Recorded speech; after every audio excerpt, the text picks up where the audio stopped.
and then we'll have a conversation. Uh, you know, as I read the bill, if you have questions, feel free to ask them. Um, and then we'll have a conversation about each bill, and then we'll go into some questions about like were there white freedmen. The short answer is no, but we'll go into the evidence and show you things like that. Okay, so let's start with the Freedmen's Bureau Act. The Freedmen's Bureau Act, and actually, let me tee up the dates in terms of how things got to here. So March 3rd, 1865, that's when the Freedmen's Bureau Act and the Freedmen's Bank Act were signed into law, right? Now, March 3rd, that was after Special Field Order 15 was passed and after the meeting with Sherman. So let's think about January, uh, you know, last month now, right?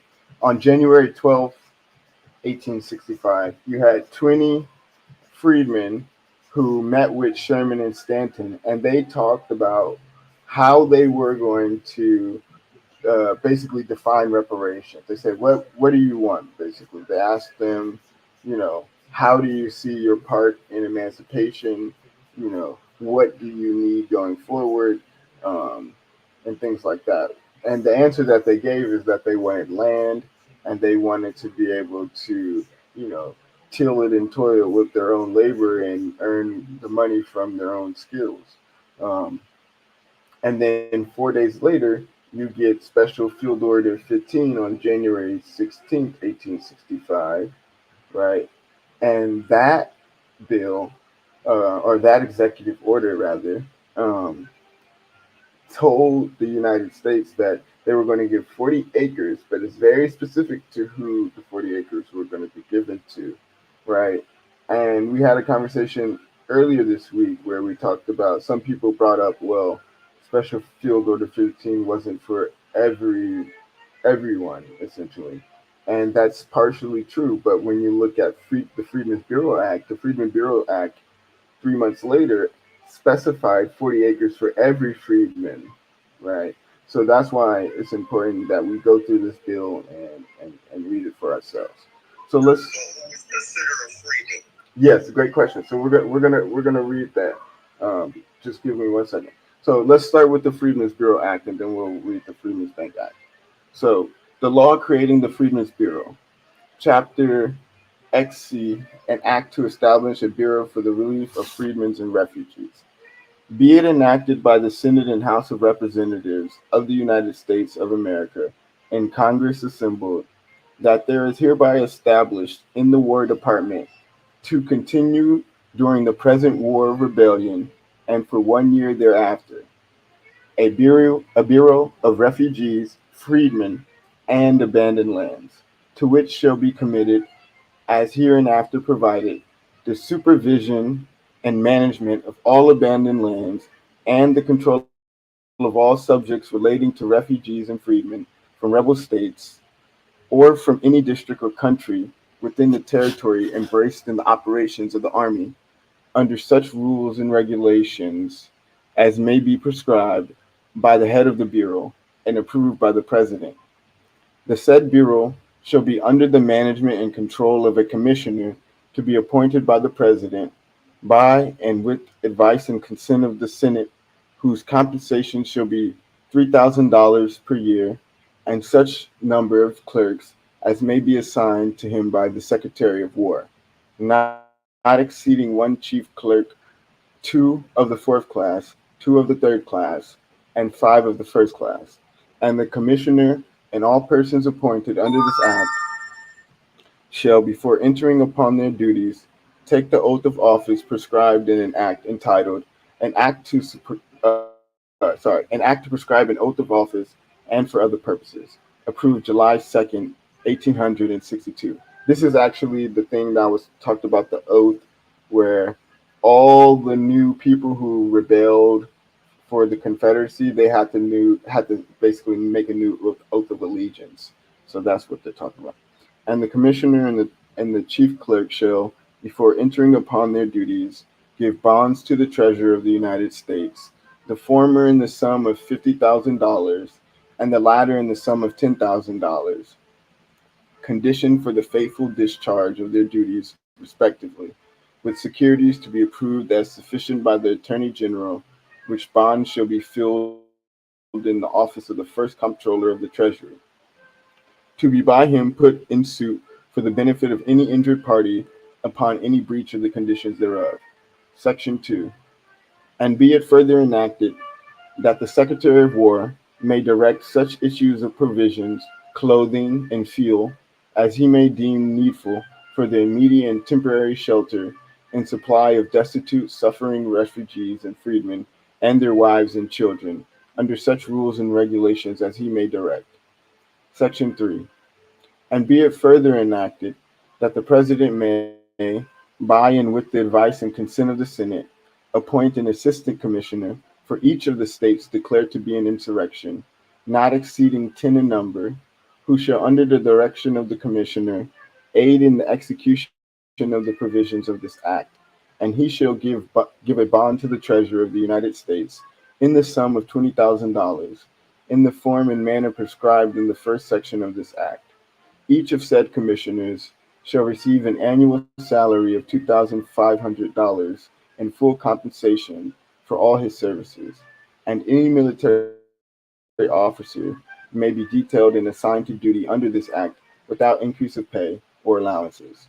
The commissioner shall, before the commencement of each regular session of Congress, make full report of his proceedings with exhibits of the state of his account to the President, who shall communicate the same to Congress, and shall also make special reports whenever required to do so by the President or either House of Congress. And the Assistant Commissioners shall make quarterly reports of their proceedings to the Commissioner, and also such other special reports as from time to time may be required. Now, here's where we get into the 40 acres. Section 4.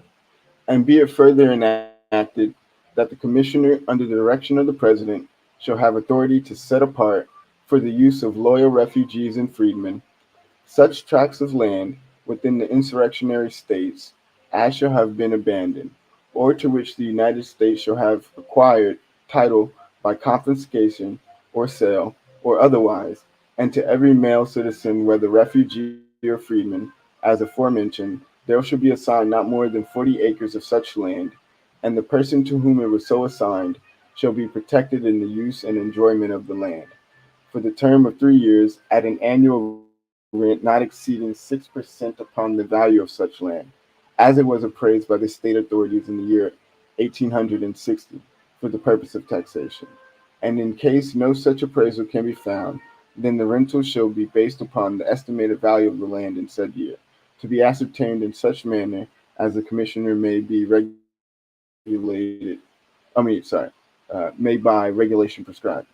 At the end of said term, or at any time during said term, the occupants of any parcel so assigned may purchase the land and receive the title thereto as the United States can convey, upon paying therefor the value of the land as ascertained and fixed for the purpose of determining the annual rent aforesaid. Section 5. And be it further enacted that all acts and parts of acts inconsistent with the provisions of this act are hereby repealed. Approved March 3rd, 1865. Right? So the important part to take away from this is when we speak of our 40 acres that we're promised, it's promised to those who are, as they say, freedmen, right? And they use both the freedman with the E and they use a freedman with an A because they understand the difference between singular and plural, and it meant the same thing. It was just the difference between are they talking about more than one person or multiple people. Um, so that was the only difference, nothing else. And like we said earlier, Special Field Order 15 was very specific, and it wasn't for everyone who was emancipated.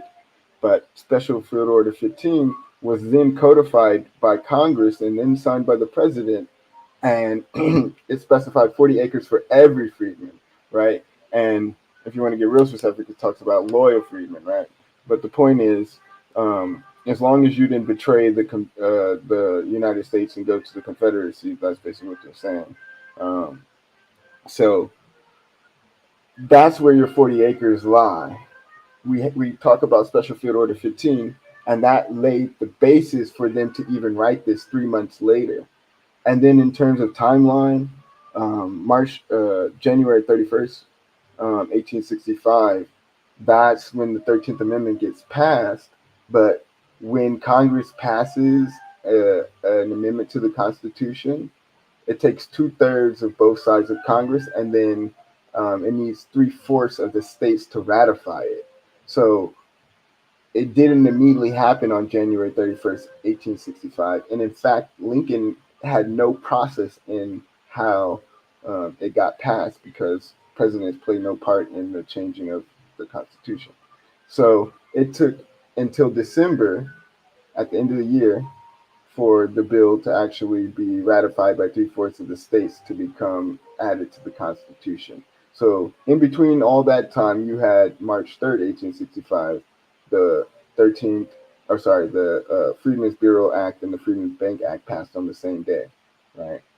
And then you get the Juneteenth proclamation that also mentions freedmen, June 19th, 1865, right? For those in Texas, Galveston, Texas. So um, let's go to the Freedmen Bank Act, and I'll fast forward a little bit before we go through the bill, but I'll fast forward to how they define the freedmen. Um, so let me pull that up. There's two definitions, but they're basically the same. Um, they're just written slightly different. So the first one they use, it says persons heretofore held in slavery in the United States or their descendants.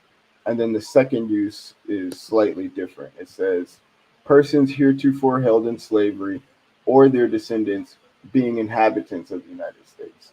So it's the same thing, they just word it slightly different the second time. But the point is, if you have ancestors that were persons held in slavery or their descendants, then you're a freedman. And that's who the bank was for. They didn't create a bank for those who were enslaved and those who were their descendants. No, it was one bank because everybody was a freedman. And if we understand a year later in 1866 how the tribal freedmen got their designation, um, their reconstruction, unlike ours lasted from 1865 to 1877. Theirs lasted from 1866 to 1979, so 100 years longer than ours. And even though there was 4.5 million of us American freedmen that were emancipated, the tribal freedmen, which were around 7,000, um, their Reconstruction lasted so long they never forgot their freedmen names. They have it on their IDs. Us, on the other hand, even though we were like 99% of those that were freedmen at that time, we forgot all of it. They wiped our memories essentially. So let's go through the Freedmen Bank um, legislation. Any questions on the Freedmen's Bureau before I go on? How you doing, Arthur? How you doing, Grizz? Label it. How you doing, Chairwoman Moore? Hey, how are you doing, Chair Eric? Pretty good, pretty good. Yeah, so what do you think about the Freedmen's Bureau Act and the 40 acres and everything like that? I think this is great history, and I really do feel like there is a renaissance going on whereby multiple institutions and individuals are starting to relearn the Freedmen history, like the National Museum of African American History and Culture, right? They are enlisting folks to transcribe Freedmen's Bureau's records, including the Freedmen's Bank. You obviously have the California Reparations Task Force and the interim report in June. Preliminary recommending, right, the resurgence of American Freedmen Agency to provide reparations and other services to the descendant community. And then also the task force meets again March 3rd and 4th in Sacramento of this year. And I learned from you, for instance, that March 3rd, 1865, President Abraham Lincoln signed legislation into law that created the Freedmen's Bureau and the Freedmen's Bank. And so, the fact that the task force meets again on that anniversary is very, to what BTP says, it's providence. So just here in support of the room and just here to also listen and learn. Thank you. Yeah, definitely. I think it's really special. And, even this year, January 16th, that was not only Martin Luther King Day, but it was also the anniversary of the signing of Special Field Order 15. And everyone loves quoting Dr. King in his message about us being promised our 40 acres while we didn't get it, but those who benefited from the Homestead Act got it at the same time, and they got 160 acres. And then he talks about us coming for our check. And the interesting thing about that is people say, well, he never talked about freedmen or he never mentioned freedmen. Well, Special Field Order 15 was created 4 days earlier in a meeting with 20 freedmen where they met with Sherman and Stanton. And Freeman is mentioned in the meeting notes of their conversation with Sherman and Stanton. And 4 days later, January 16th, you get Special Field Order 15 that gives the 40 acres to us. And then 3 months later, you get a congressional act that is then, like you said, signed by Lincoln that passes the Freedmen's Bureau Act and the Freedmen's Bank Act on the same day. And again, in terms of timeline, this is before the 13th, 14th, and 15th Amendment are even ratified. The 14th and 15th Amendment are not even introduced or passed.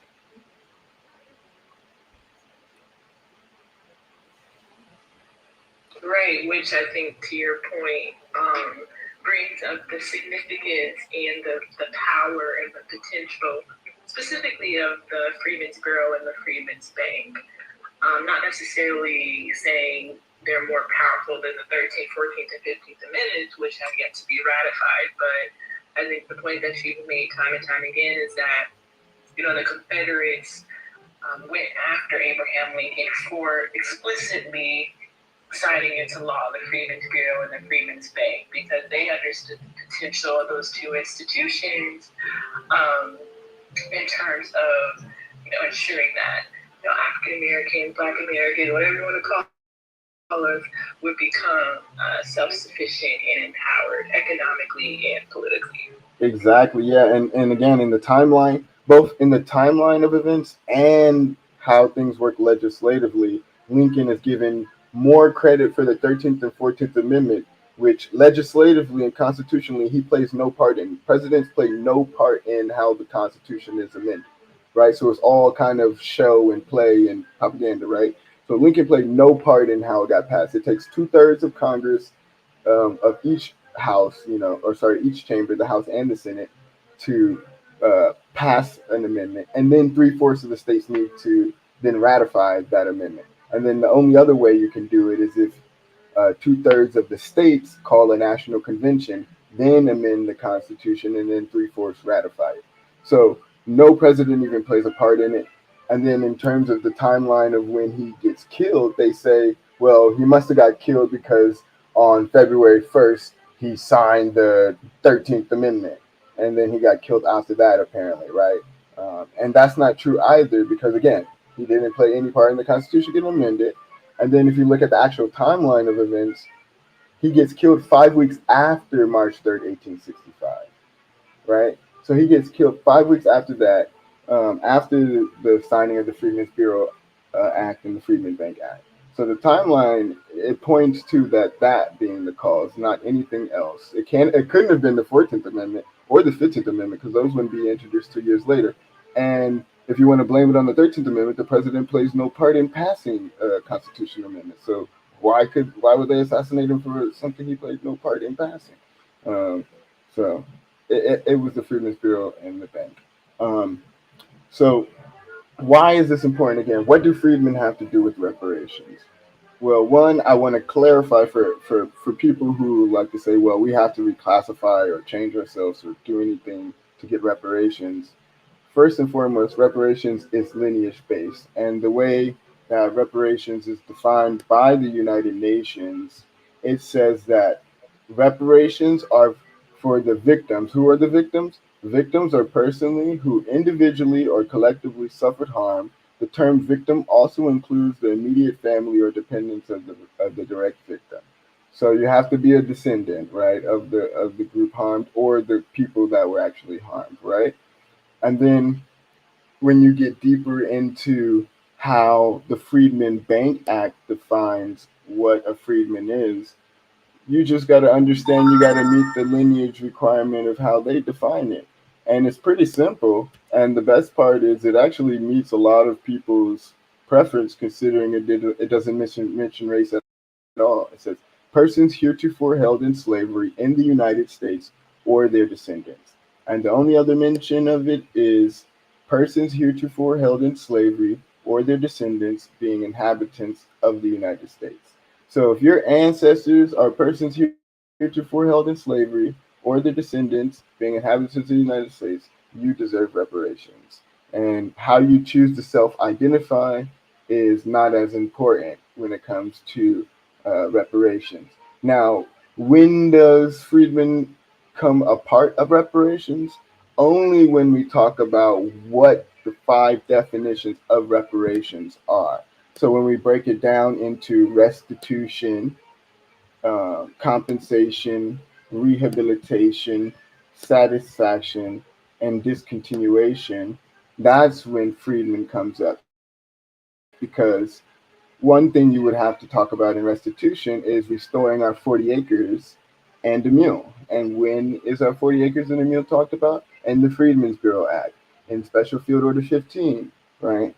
And then when we talk about compensation, let's talk about the Freedmen's Bank that was robbed worth of $1.3 trillion today, right?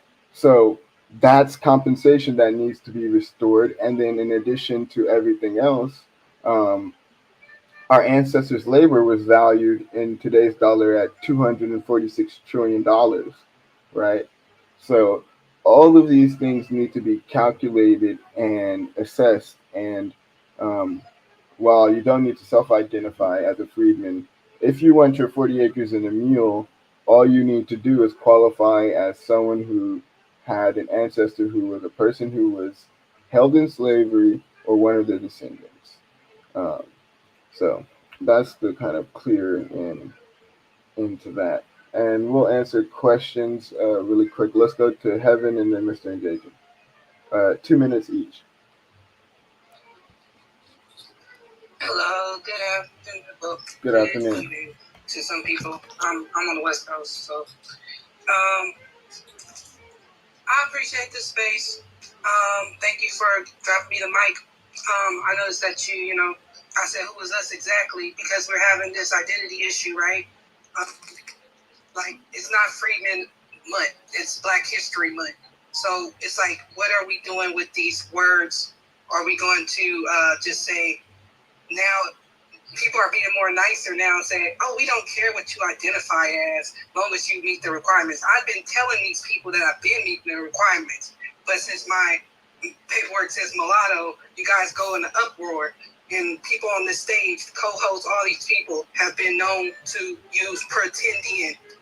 And I don't appreciate it as a person of America. So when we say we need to fix the terminology of identifying who's a Black American, it doesn't mean that I'm just saying everybody is from America that's Black. We have to put both of those in perspective. We have to say both though we have to say some Black Americans were indigenous and some people came from the boat. When you say 40 million Africans came and you're saying these are only people that suffered from all these atrocities, that's not correct at all. You need to have for the whole circle.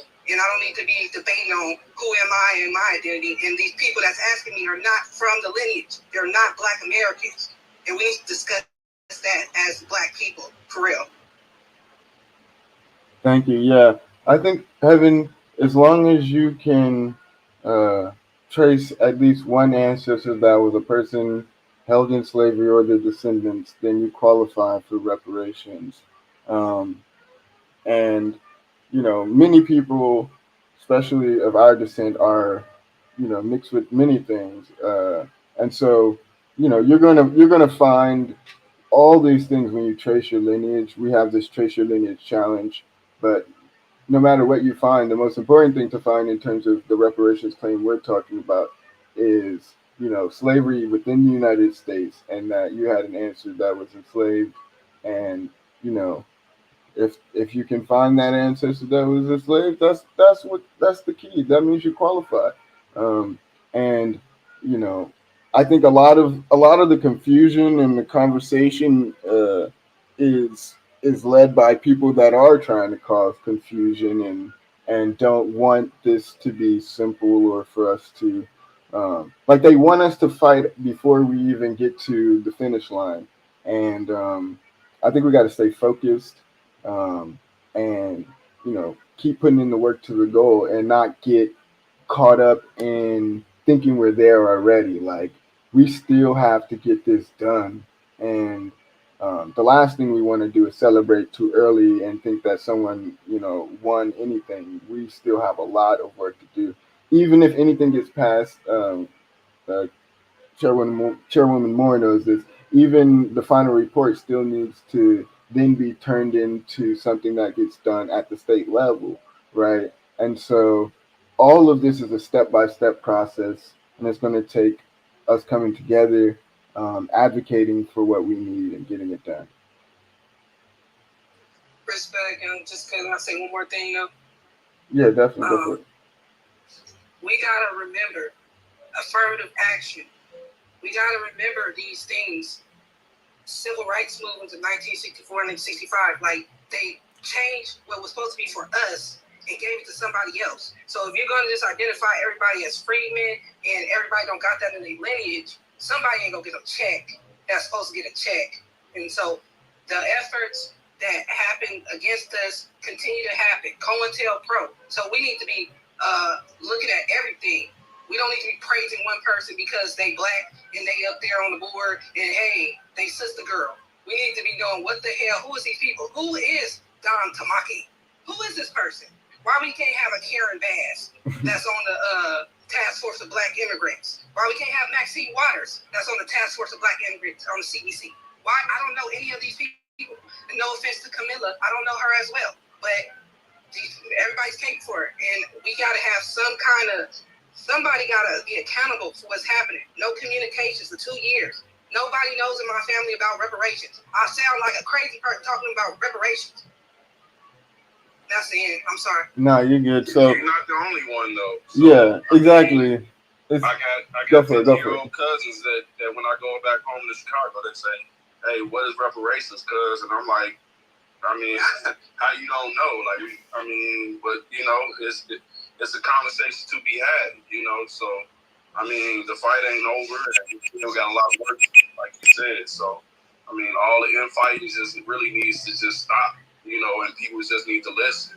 Like doing all the fighting and all that stuff, it's not getting us anywhere. Like, I seen millions of faces January 1st saying, "Oh, well, let's put the beef down," and a week later it was back to the same old same. So we really just need to just stop and just do the work and just stop all the madness. Honestly, like, it's just ridiculous. So right, and everybody's concerns are at heart. I don't think nobody in this movement is malicious or trying to appear malicious, but some things that happen, the work just has to be done.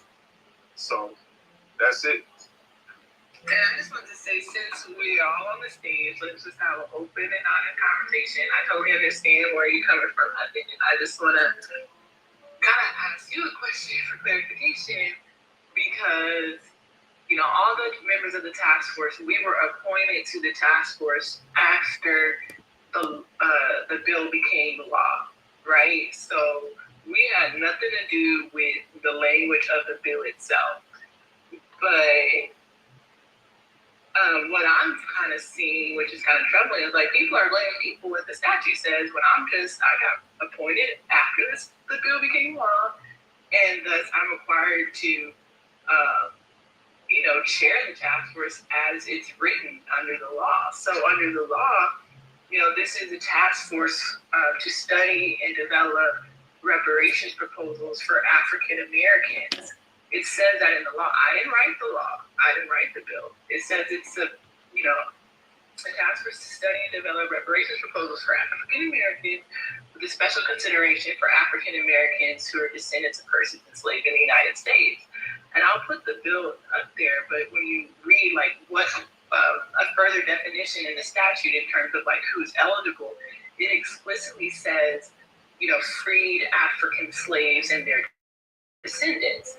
And they go on to say freed African slaves, those who were emancipated by the 13th Amendment, and then their descendants, those who became citizens via the 14th Amendment of 1866. So it's just that's what the law says. I didn't write it. I got appointed to carry out what the law says. So I kind of wanted to hear your feedback on that. Oh, definitely. Yeah, thank you for asking me my feedback. I think it's absolutely wrong that they just say African, because anyone can be an African, first of all. A white person can be an African. Elon Musk is an African American, first of all. So the language needs to be changed. And it's only given one part of the story with Black Americans. And I understand you didn't write the bill, but when you go on that same page, and I read the bill myself, on section 1, at the bottom is the capital section 8. What is that talking about when it says it said domestic and transatlantic slaves? Have you read that section as well? Because I think the language in AB 3121 is okay. However, when they're talking about the people, they only talk about Africans, and it's not always sound.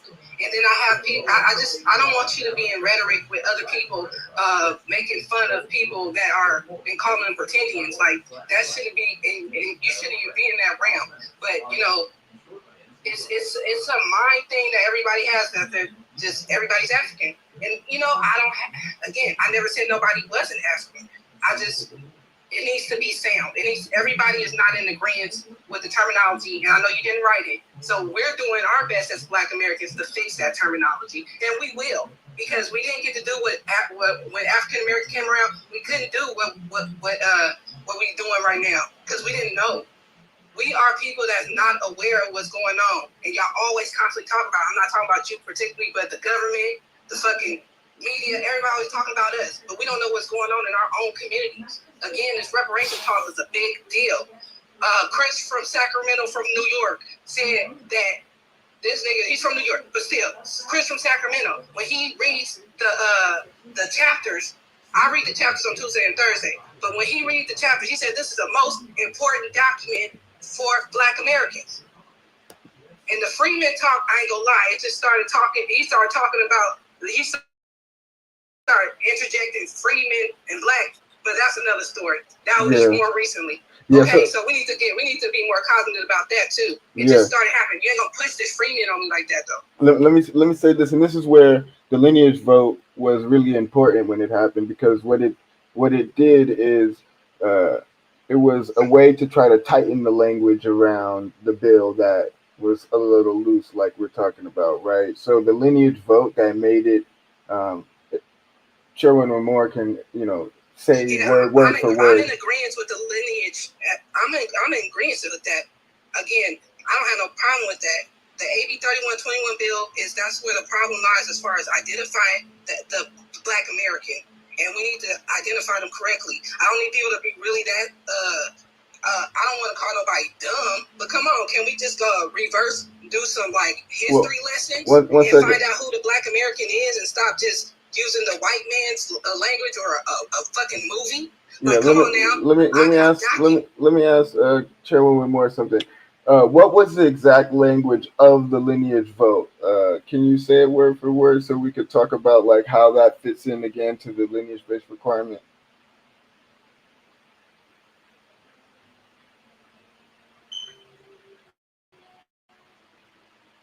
You there, Camilla?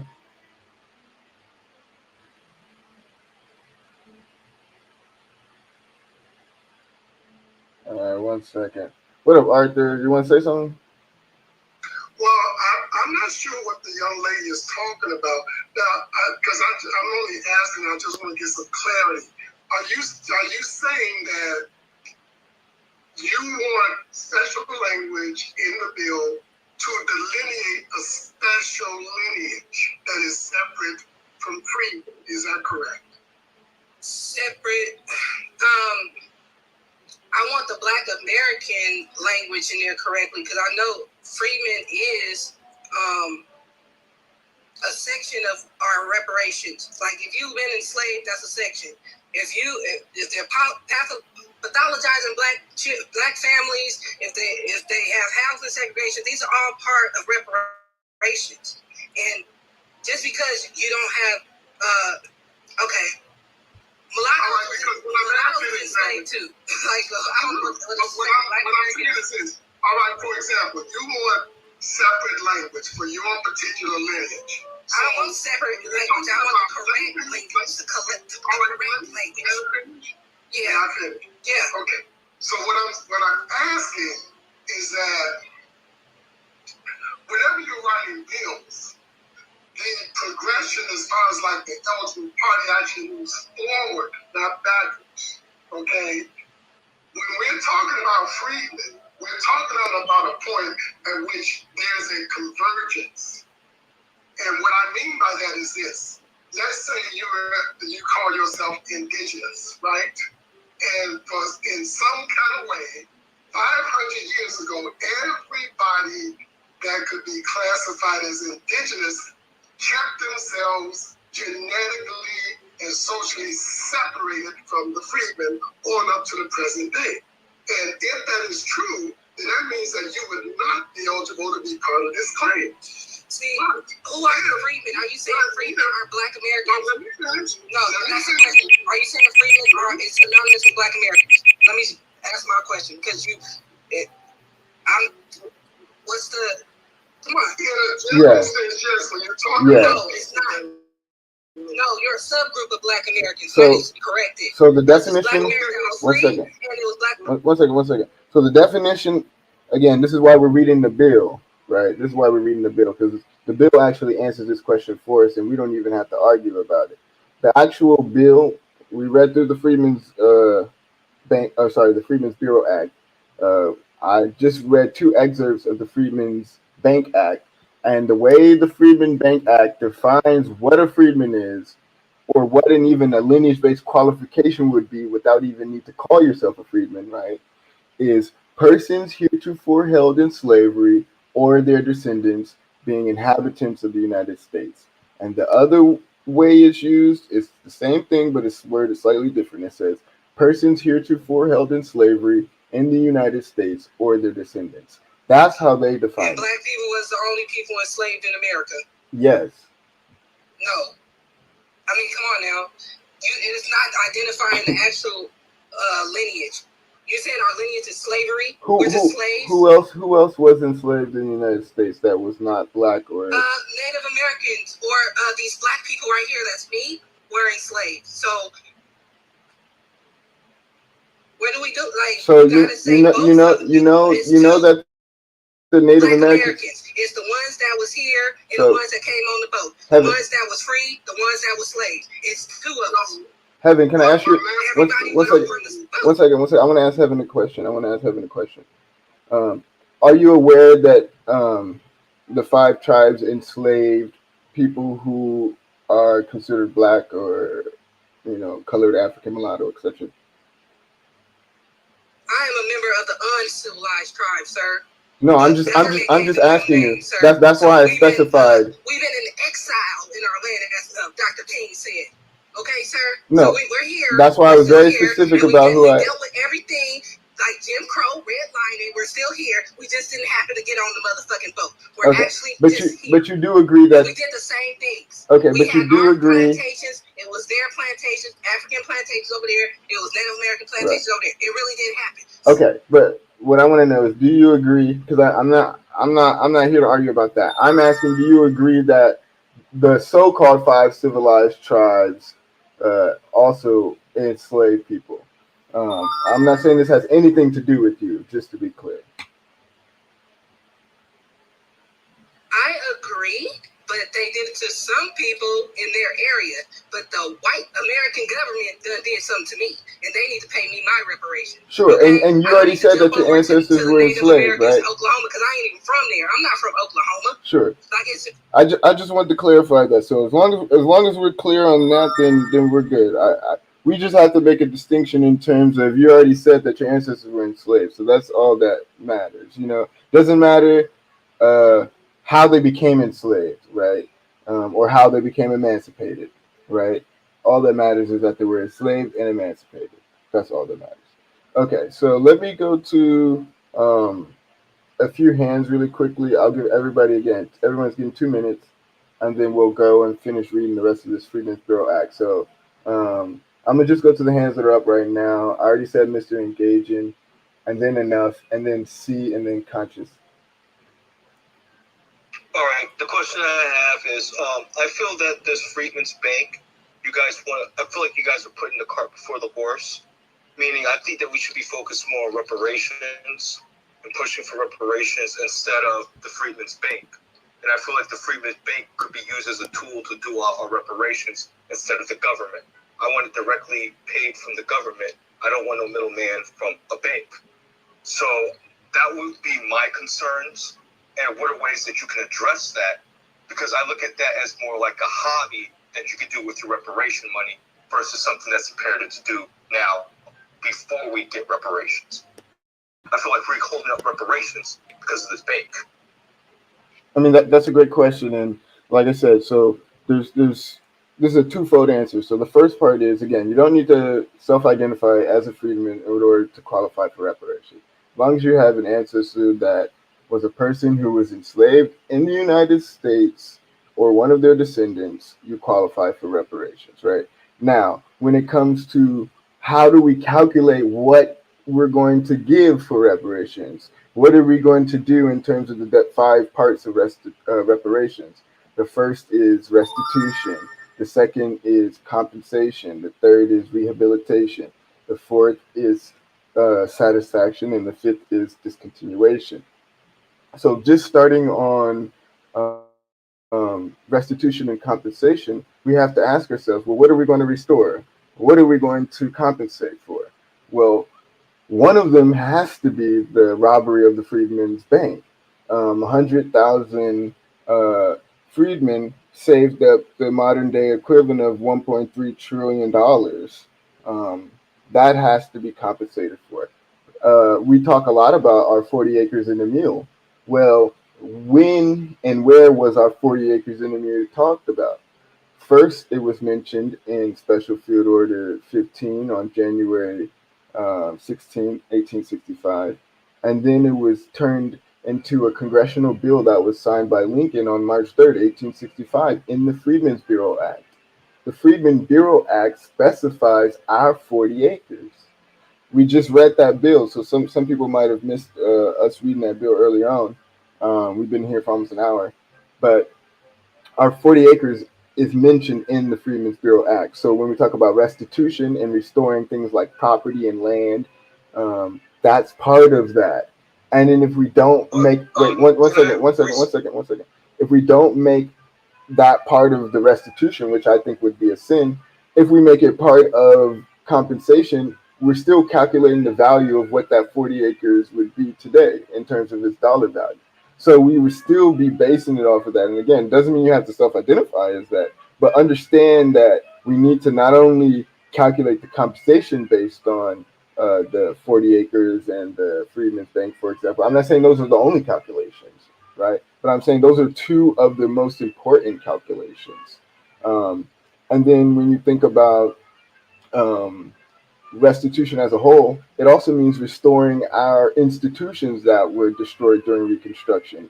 The Freedmen's Bureau Act and the Freedmen Bank Act, again, were signed the same day.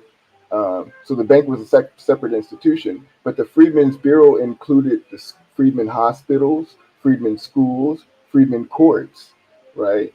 So all of those institutions were virtually destroyed. Things like the Freedmen Hospital was turned into a hospital at Howard. The Freedmen schools are now our HBCUs, but they got rid of all the K through 12, and they basically became public schools.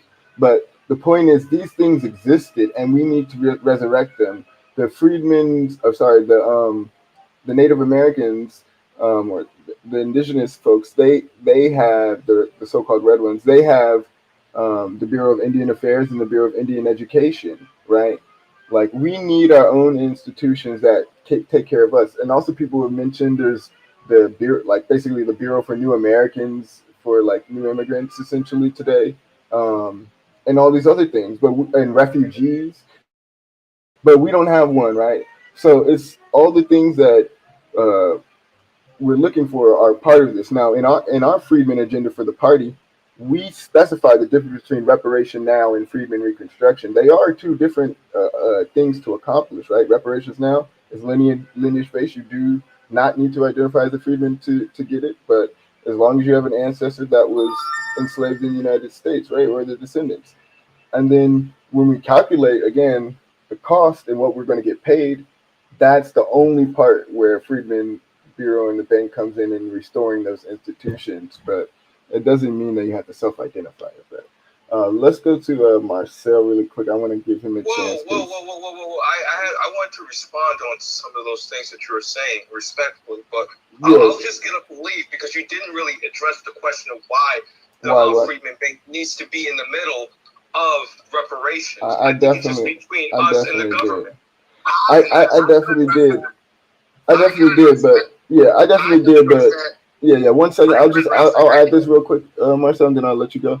So I Because definitely went over that. It was the government and their policy that aggrieved us. Yeah. So one of the important things that I mentioned is that part of the definition of reparations is meeting the 5 parts of reparations that the UN defines: restitution, compensation, rehabilitation, satisfaction, discontinuation.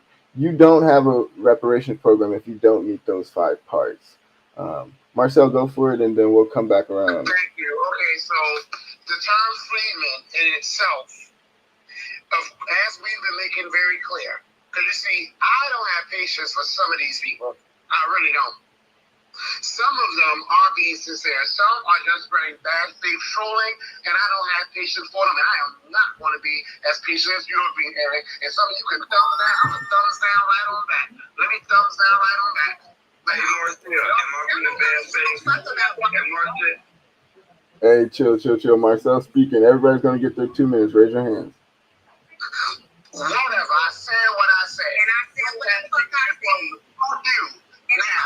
said.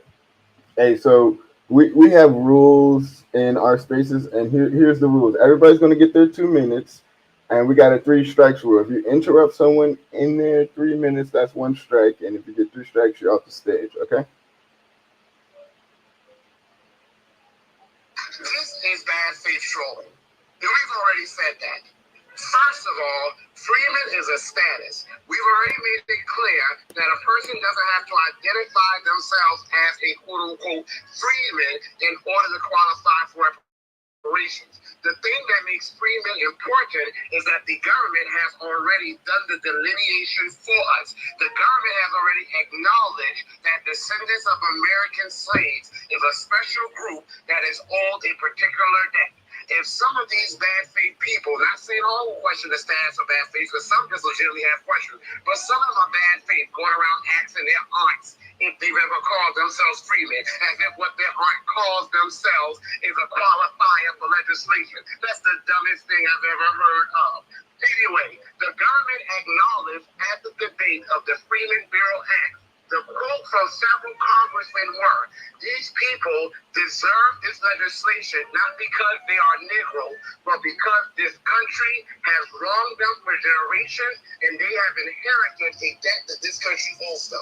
That is a special status that only applies to us. However, if you don't call yourself freeman, it doesn't matter. That's still your status whether you call yourself that or not. So I'm not getting bent out of shape whether somebody's calling themselves freeman. But what I will do is push back against bad faith arguments, acting like freeman is some hashtag group. That's first of all. Now, in regards to American freemen is an ethnicity that is not currently even recognized by the federal government. We're pushing for that to happen. And what will happen when that occurs is that we will be descendants of American slaves and free persons of color, even though you can honestly say that all Black Americans have an ancestor who was enslaved by the American government. But just to be on the safe side, American freemen will also include descendants of free persons of color. All that will do is say that the people who are American freemen are also the people who are under that status, that political status of freemen. And those are the people with the lineage that qualifies for reparations. This Native American thing is one of those bad faith things I've ever heard. If your ancestor was a Native American and they were free or they were enslaved, separate from the people who are African descent, if they are Black, like I know a lot of you are saying, because now some of you sound like you're saying you're not Black.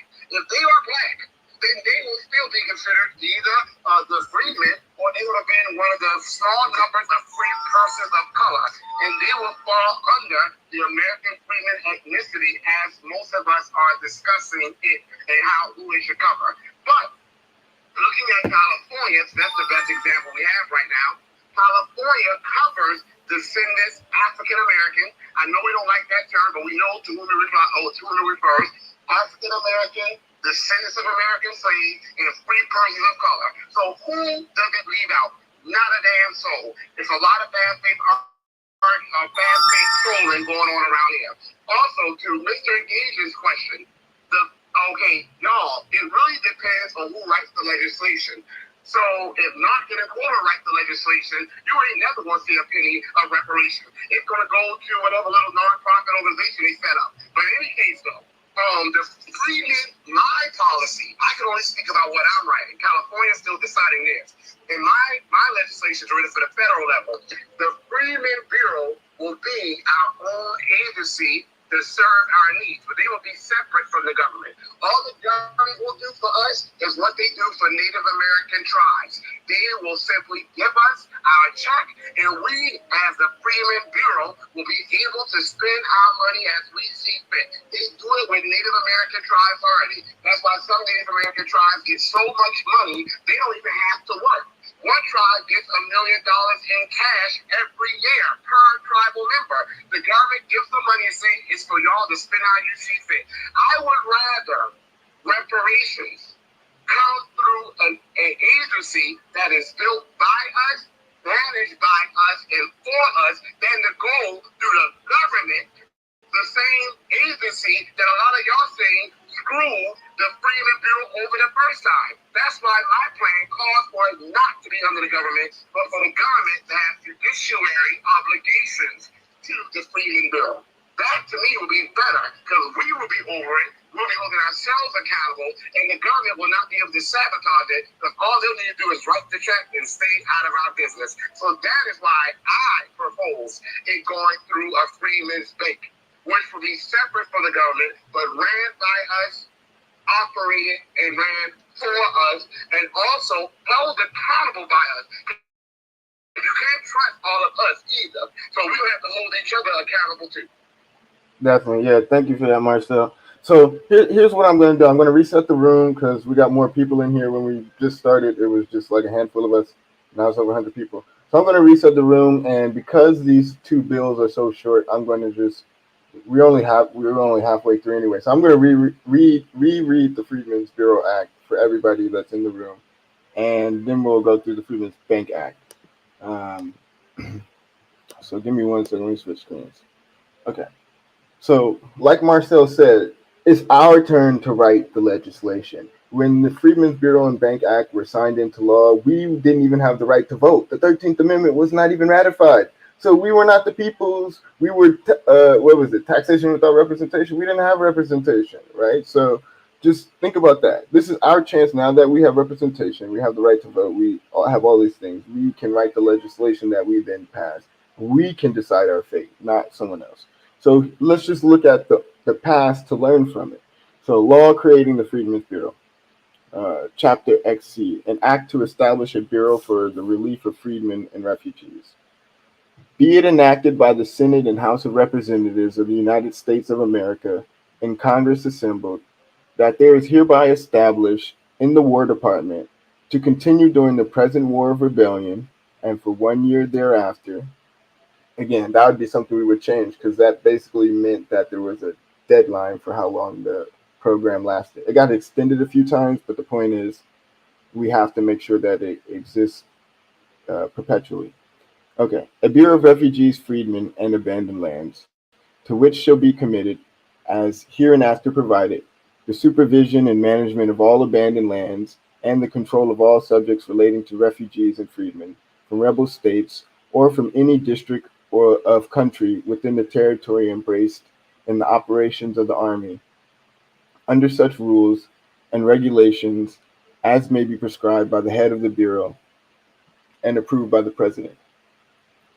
The said Bureau shall be under the management and control of a commissioner to be appointed by the President, by and with the advice and consent of the Senate, whose compensation shall be $3,000 per annum, basically per year, and such number of clerks as may be assigned to him by the Secretary of War, not exceeding one chief clerk, two of the fourth class, two of the third class, and five of the first class. And the Commissioner and all persons appointed under this Act shall, before entering upon their duties, take the oath of office prescribed in an act entitled An Act to Prescribe an Oath of Office and for other purposes. This was created after the Civil War for anyone that betrayed the country, and it was like, now you have to sign an oath of allegiance. Approved July 2nd, 1862, and the Commissioner and the Chief Clerk shall, before entering upon their duties, give bonds to the Treasurer of the United States, the former in the sum of $50,000 and the latter in the sum of $10,000, conditioned for the faithful discharge of their duties respectively, with securities to be approved as sufficient by the Attorney General, which bonds shall be filled in the office of the first Comptroller of the Treasury, to be by him put in the suit for the benefit of any injured party upon any breach of the conditions thereof. Section 2. And be it further enacted that the Secretary of War may direct such issues of provisions, clothing, and fuel as he may deem needful for the immediate and temporary shelter and supply of destitute and suffering refugees and freedmen, and their wives and children, under such rules and regulations as he may direct. Section 3. And be it further enacted that the President may, by and with the advice and consent of the Senate, appoint an assistant commissioner for each of the states declared to be an insurrection, not exceeding 10 in number, who shall, under the direction of the commissioner, aid in the execution of the provisions of this act, and he shall give a bond to the Treasurer of the United States in the sum of $20,000, in the form and manner prescribed in the first section of this act. Each of said commissioners shall receive an annual salary of $2,500 in full compensation for all his services, and any military officer may be detailed and assigned to duty under this act without increase of pay or allowances. The commissioner shall, before the commencement of each regular session of Congress, make full report of his proceedings with exhibits of the state of his accounts to the President, who shall communicate the same to Congress and shall also make special reports whenever required to do so by the President or either House of Congress. And the assistant commissioners shall make quarterly reports of their proceedings to the commissioner, and also such other special reports as from time to time may be required. Now, section 4, the last section is section 5, but for section 4, this is where we get into the 40 acres. Section 4. And be it further enacted that the Commissioner, under the direction of the President, shall have authority to set apart for the use of loyal refugees and freedmen such tracts of land within the insurrectionary states as shall have been abandoned or to which the United States shall have acquired title by confiscation or sale or otherwise, and to every male citizen, whether refugee or freedman, as aforesaid, there shall be assigned not more than 40 acres of such land, and the person to whom it was so assigned shall be protected in the use and enjoyment of the land. That's the phrase that gives us our 40 acres. Now let's keep going. And the person to whom was so assigned shall be protected in the use and enjoyment of the land for the term of 3 years at an annual rent not exceeding 6% upon the value of such land, as it was so appraised by the state authorities in the year 1860. for the purpose of taxation. And in case no such appraisal can be found, then the rental shall be based upon the estimated value of the land in said year, to be ascertained in such manner as the commissioner may by regulation prescribe. At the end of said term, or at the end of any time during said term, the occupants of any parcel so assigned may purchase the land and receive such title thereto as the United States can convey, upon paying therefore the value of the land as ascertained and fixed for the purposes of determining the annual rent aforesaid. Section 5. And be it further enacted that all acts and parts of acts inconsistent with provisions of this act are hereby repealed. Approved March 3rd, 1865. So that's why, when we talk about what does Freedmen have to do with reparations, again, you don't have to qualify or sorry, self-identify as a Freedman. But when we start talking about compensation and what we're owed, everyone talks about our 40 acres. Well, if you want your 40 acres, as long as you can identify an ancestor that was a person, like the Freedmen's Bank Act says, a person heretofore held in slavery in the United States or the descendants. If you meet that requirement, then you're owed your 40 acres. Then you're owed the compensation from the Freedmen Bank, and then you're also owed the compensation from your ancestors' labor and skills. So all of these things are important. Now, let me get to a few hands. I don't know. Do my co-hosts want to say anything before I get to some more hands, and then we'll read through the No, Freedom you Bank? can go ahead. Any- Yes. Okay. So I'll answer a few more questions, and then we'll get into the Freedmen Bank Act, and then we'll come back to conversation. Um, so I think the order was enough, and then C, and then I know Brad's been up here for a minute, uh, and then we'll do American Black, and then we'll save the rest for after we read the Freedmen Bank. Excuse me. Can you come back to me, please? Can you come back to me? Yeah, I can come back to you now. Had his hand up before me. Say that one time, see? Brother Conscious had his hand up before me. I don't see him on here right now. Okay. Yeah. Well, I'll go to I'll do Arthur. I'll add Arthur in here. Arthur, go for it. Okay. No, I was just trying to make the point to the young lady that actually when you're doing things like this, you're trying to get to a point of convergence, not a reversal in terms of qualified parties.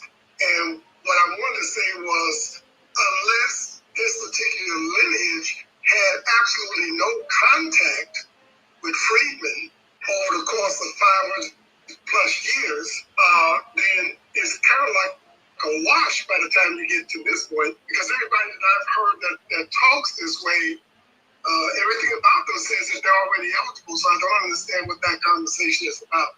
That's all I want to say. Yeah, no, I agree with you, and I think the confusion is there's some people who take things too far and say you have to self-identify in some way, and then that's been conflated into saying, well, I have to say I'm a freedman, and it's not about me being lineage-based qualified for, a person whose ancestor was heretofore held in slavery or their descendants, right? That's what matters. How you self-identify is another thing completely. But then don't disparage the conversation when it comes to compensating you and figuring out what to calculate for what you're owed. If you want your 40 acres, that was in the Freedmen's Bureau Act. If you want money, if you want things like trillions of dollars, that was stolen from the Freedmen's Bank, right? So there's certain things that don't let your self-identification take away from what we're still owed, regardless if you want to be a part of it or not. You don't have to store your money at the Freedmen's Bank. You know what I mean? But the trajectory started 500 years ago, but the qualifications is regarding now. How do you self-identify now? What is your lineage now? That's really what the deal is. Not so much as how far we can go back and how many outlier groups that we can find that became merged with our lineage. But the conversation really is about now and how we converge to be a particular group at this time. Yeah, and that key thing again when we talk about how the UN defines reparations, they talk about a group who collectively suffered a harm, and the collective harm that we all suffered, regardless of how you choose to self-identify, is slavery. And as long as you have an ancestor that was enslaved and then emancipated, you are owed reparations. All right, so okay, let's go to some more hands. Let's go. I think to Bruh was next, and then C. Did you still want to say something?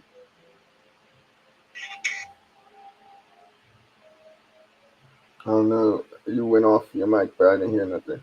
Um, let's go, Bruh. Bruh, you ready? Yeah, I'm ready, BP. So thank you for the opportunity to let me speak. I'm gonna be very, very quick.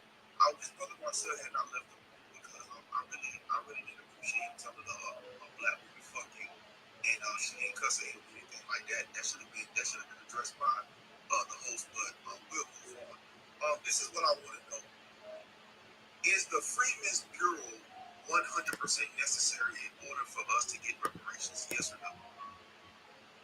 So, like I said earlier, it's a lineage-based requirement. So, in terms of the lineage-based requirement, you qualifying for reparations, you just need to have an ancestor who was a person who was enslaved in the United States or one of their descendants. And when you asked about the Freedmen's Bank, I think you said, or did you say the Freedmen's Bureau, or just both in general? The Freedmen's Bureau, the Freedmen's Bank, is it 100% necessary that we have to have that in order for us to get paid for the debt that we are owed?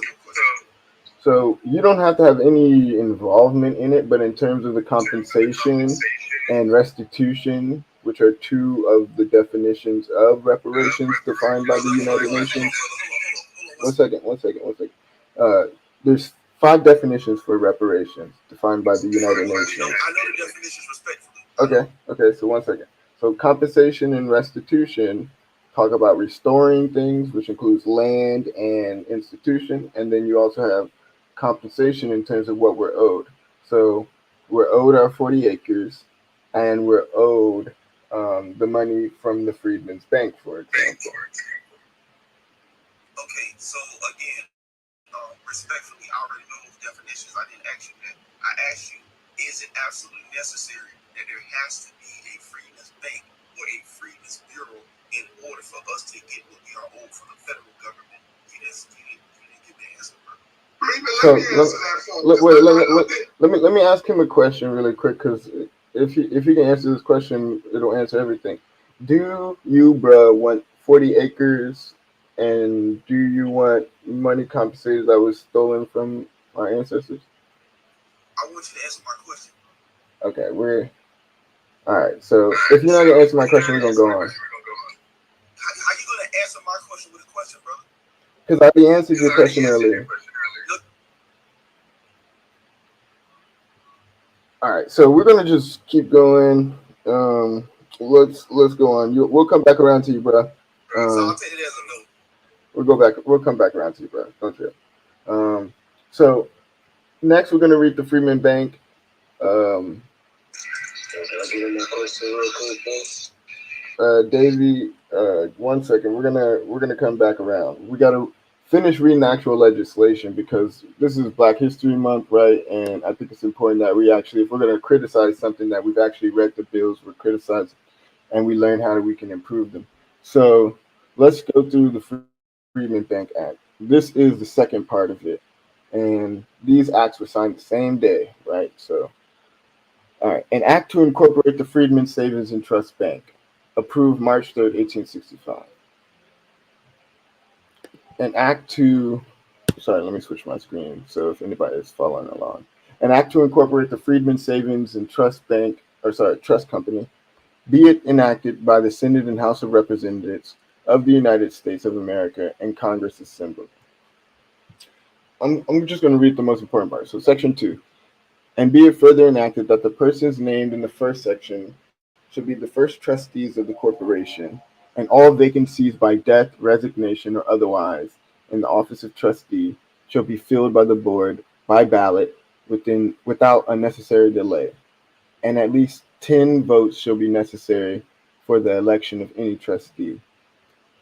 The trustees shall hold a regular meeting at least once in each month to receive reports of their officers on the affairs of the corporation and to transact such business as may be necessary, and any trustee omitting to attend the regular meetings of the board for 6 months in succession may thereupon be considered as having vacated his place, and a successor may be elected to fill the same.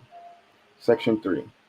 And be it further enacted that the business of the corporation shall be managed and directed by the Board of Trustees, who shall elect from their number a president and two vice presidents, and may appoint such other officers as they may see fit. 9 of the trustees, of whom the president or one of the vice presidents shall be one, shall form a quorum for the transaction of business at any regular or adjourned meeting of the Board of Trustees, and the affirmative vote of at least 7 members of the board shall be requisite in making any order for or authorizing the investment of any moneys or the sale or transfer of any stock or securities belonging to the corporation, or the appointment of any officer receiving any salary therefrom. Section 4. And be it further enacted that the Board of Trustees of the corporation shall have power from time to time to make and establish such bylaws and regulations as they shall judge proper with regard to the elections of officers and their respective functions, and generally for the management of the affairs of the corporation, provided such bylaws and regulations are not repugnant to this act or to the Constitution or laws of the United States. Section 5. And be it further enacted that the general business and object of the corporation hereby created shall be to receive on deposit such sums of money as may be from time to time be offered therefore by or on behalf of persons heretofore held in slavery in the United States or their descendants, and investing the same in the stocks, bonds, treasury notes, or other securities of the United States. Section 6. And be it further enacted that it shall be the duty of the trustees of the corporation to invest as soon as practicable in the securities named in the next preceding section all sums received by them beyond an available fund not exceeding 1/3 of the total amount of deposits with the corporation, at the discretion of the trustees, which available funds may be kept by the trustees to meet current payments of the corporations, and may by them be left on deposit at interest or otherwise, or in such available forms as the trustees may direct. Section 7. And be it further enacted that the corporation may, under such regulations as the Board of Trustees shall from time to time prescribe, receive any deposit hereby authorized to be received upon such trust and for such persons, not contrary to the laws of the United States, as may be indicated in writing by the depositor, such writing to be subscribed by the depositor, and acknowledged or approved before any officer in the civil or military service of the United States, the certificate of which acknowledgment or proof shall be endorsed on the writing, and the writing so acknowledged or proved shall accompany such deposit and be filled among the papers of the corporation, and be carefully preserved therein, and may be read in evidence in any court before any judicial officer of the United States, without further proof, and the certificate of acknowledgment or proof shall be prima facie evidence only of the due execution of such writing. Section 8. And be it further enacted that all sums received on deposit shall be repaid to such depositor when required at such time with such interest, and check this out, not exceeding 7% annum. So they had to, in legislation, give us 7% interest on our money every year. And under such regulations as the Board of Trustees shall from time to time prescribe, which regulations shall be posted up in some conspicuous place in the room, excuse me, where the business of the corporation shall be transacted, but shall not be altered so as to affect any deposit previously made. Section 9. And be it further enacted that all trusts upon which and all purposes for which any deposit shall be made, and which shall be indicated in writing to accompany such deposit shall be faithfully performed by the corporation, unless the performing of the same is rendered impossible. Section 10. And be it further enacted that when any depositor shall die, the funds remaining on deposit with the corporation, to his credit, and all accumulations thereof, shall belong and be paid to the personal representatives of such depositor, in case he shall have left a last will and testament, and in default of a last will and testament, or of any person qualifying under a last will and testament, competent to act as executor, the corporation shall be entitled, in respect to the funds so remaining on deposit to the credit of any such depositor, to administration thereon, in preference to all other persons, and letters of administration shall be granted to the corporation accordingly in the manner prescribed by law in respect to the granting of letters of the administration, with the will annexed in the cases of intestacy. Section 11. And be it further enacted that in the case of the death of any depositor, whose deposit shall not be held upon any trust created pursuant to the provisions hereinbefore contained, or where it may prove impossible to execute such trust, it shall be the duty of the corporation to make diligent efforts to ascertain and discover whether such deceased depositor has left a husband, wife, or children surviving, and the corporation shall keep a record of the efforts so made and of the results thereof.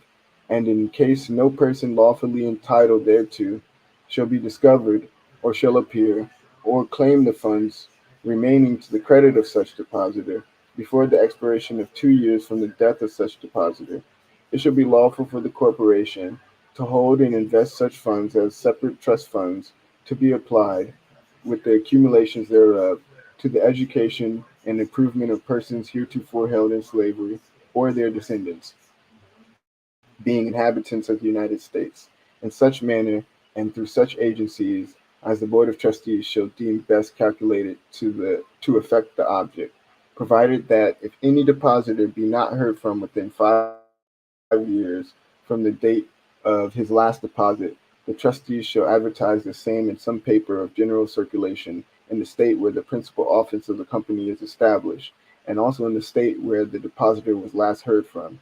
And if within 2 years thereafter such depositor shall not appear, nor a husband, wife, or child of such depositor, to claim his deposit, they shall be used by the Board of Trustees as hereinbefore provided for in this section. Now, I want to point something out that's really interesting. Two things. First, some people criticize. I think what's the dude's name? Stephen Johnson was like, well, it was only for men and things like that. But they make clear in this bill that um, the owner of an account at the bank could be a man or a woman because they would have to look for their husband or their wife. So that lets you know that women and men could have accounts at the Freedmen Bank. This isn't 1865. You know what I mean? Like this is pretty progressive. The thing that's not perfect though that we can improve on in terms of how they do things is if if there's any basically there's no way to find a person who has died if there's no someone who left over in their family, then rather than the money being used by these board of trustees, it'll go back into the reparations fund. Um, so that's how we kind of fix that kind of like loophole. But yeah, I just want to point those two things out. All right, we're almost done. Page 4 or 5, section 12. And be it further enacted that no president, vice president, trustee, officer, or servant of the corporation shall directly or indirectly borrow the funds of the corporation or its deposits, or in any manner use the same, or any part thereof, except to pay necessary expenses under the direction of the Board of Trustees. All certificates or other evidence of deposit made by the proper officers shall be as binding on the corporation as if they were made under their common seal. It shall be the duty of the trustees to regulate the rate of interest allowed to the depositors, so that each shall receive as nearly as may be rateable portion of all the profits of such corporation, after deducting all necessary expenses, provided, however, that the trustees may allow to depositors to the amount of $500 or upwards, 1% less than the amount allowed others, and provided also, whenever it shall appear, that after the payment of the usual interest to depositor, there is in the possession of the corporation an excess of profits over the liabilities, amounting to 10% upon the deposits, such excess shall be invested for the security of the depositors in the corporation, and thereafter at each annual examination of the affairs of the corporation, any surplus over and above such 10% shall, in addition to the usual interest, be divided ratably among the depositors, in such manner as the Board of Trustees shall direct. Section 13. And be it further enacted that whenever any deposit shall be made by any minor, the trustees of the corporation may, at their discretion, pay to such depositor such sums as may be due to him, although no guardian shall have been appointed for such minor, or the guardian of such minor shall not have authorized the drawing of the same, and the check, receipt, or acquaintance of such minor shall be as valid as if the same were executed by a guardian of such minor, or the minor were of full age. If such deposit was made personally by such minor, and whenever any deposits shall have been made by married women, the trustees may repay the same on their own receipts. So again, another thing that's kind of progressive. They're saying not only can kids have accounts, they're saying that women, if they have accounts, will be paid with their own receipts. It's not like they give one receipt to the man and things like that. Section 14. And be it further enacted that the trustees shall not directly or indirectly receive any payment or emolument for their services as such, except the president and vice president. Section 15. And be it further enacted that the president, vice president, and subordinate officers and agents of the corporation shall respectively give such security for their fidelity and good conduct as the Board of Trustees may from time to time require, and the Board shall fix the salaries of such officers and agents. Last section, Section 16. And be it further enacted that the books of the corporation shall at all times during the hour of business be open for inspection and examination to such persons as Congress shall designate or appoint. Approved March 3rd, 1865. So that's the entire Freedmen Bank Act. So we read the Freedmen Bureau Act and the Freedmen Bank Act. And it's very clear who those acts are for, right? Again, persons heretofore held in slavery in the United States and their descendants. So as long as you meet that requirement, you qualify. Now, let me go to some hands before I pull up the next thing. Um, American Black, did you want to say something? Give me a minute. Yeah, go. Just, I think it was on Dabby. Okay. Anybody on my co-host want to say anything? No, go ahead. I think it was on Dabby. What'd you say, Camilla? Yo.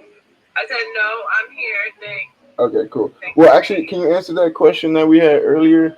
Now that we got you back, one of the questions that was asked was about what was the exact lineage-based ruling. Do you know the exact quote that was ruled on at the AB 3121 hearing? Like, we know it's lineage-based. Can you just say it for the room?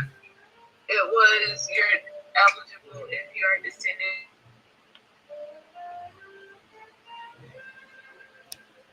I think you got Matrix. It was you are eligible if you're a descendant of a free or an enslaved Black person living in the United States prior to 1900. And the statute AB 3121 provides also that the reparations is for freed African slaves and their descendants, and then the statute goes on to define freed African slaves as those who were emancipated via the 13th Amendment and their descendants who also became citizens via the 14th Amendment in 1866. Thank you for that. That I wanted to make sure everyone was clear on that.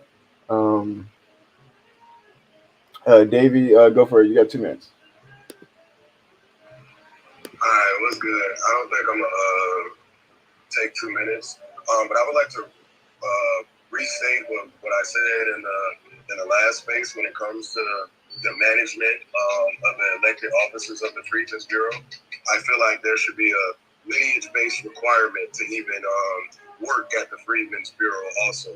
The Indian Bureau of Affairs, they do not have any non-Indians that manage anything for them. Not a goddamn dime. You feel what I'm saying? Okay. So then to my question, it seems like the language of everything is speaking about reparations for Reconstruction, not necessarily reparations for chattel slavery. My question is, utilizing the freedman status / term / ethnicity, because there's a lot of different people saying a lot of things about freedmen that are not in total alliance with there isn't a general consensus, and I feel like the fraudmen need to be delineated out of the freedmen. So my thing is utilizing the freedman term. Let's place a date on it. That's 1865ish. Let's just go with that. What happens to the repair from the 100 or 90 something years prior when the corporation was actually created, and for the 200 plus years prior to that where chattel slavery was actually instituted? That's what I'm saying. It seems like it's reparations for Reconstruction, not reparations for chattel slavery. How does utilizing this term affect the statute of limitations on the claim? Yeah, that's a great question. So, and that was within your 2 minutes, so don't trip on time. So good question. So, um, let's go back to the definition of reparations, because reparations is not just limited to what happened during Reconstruction.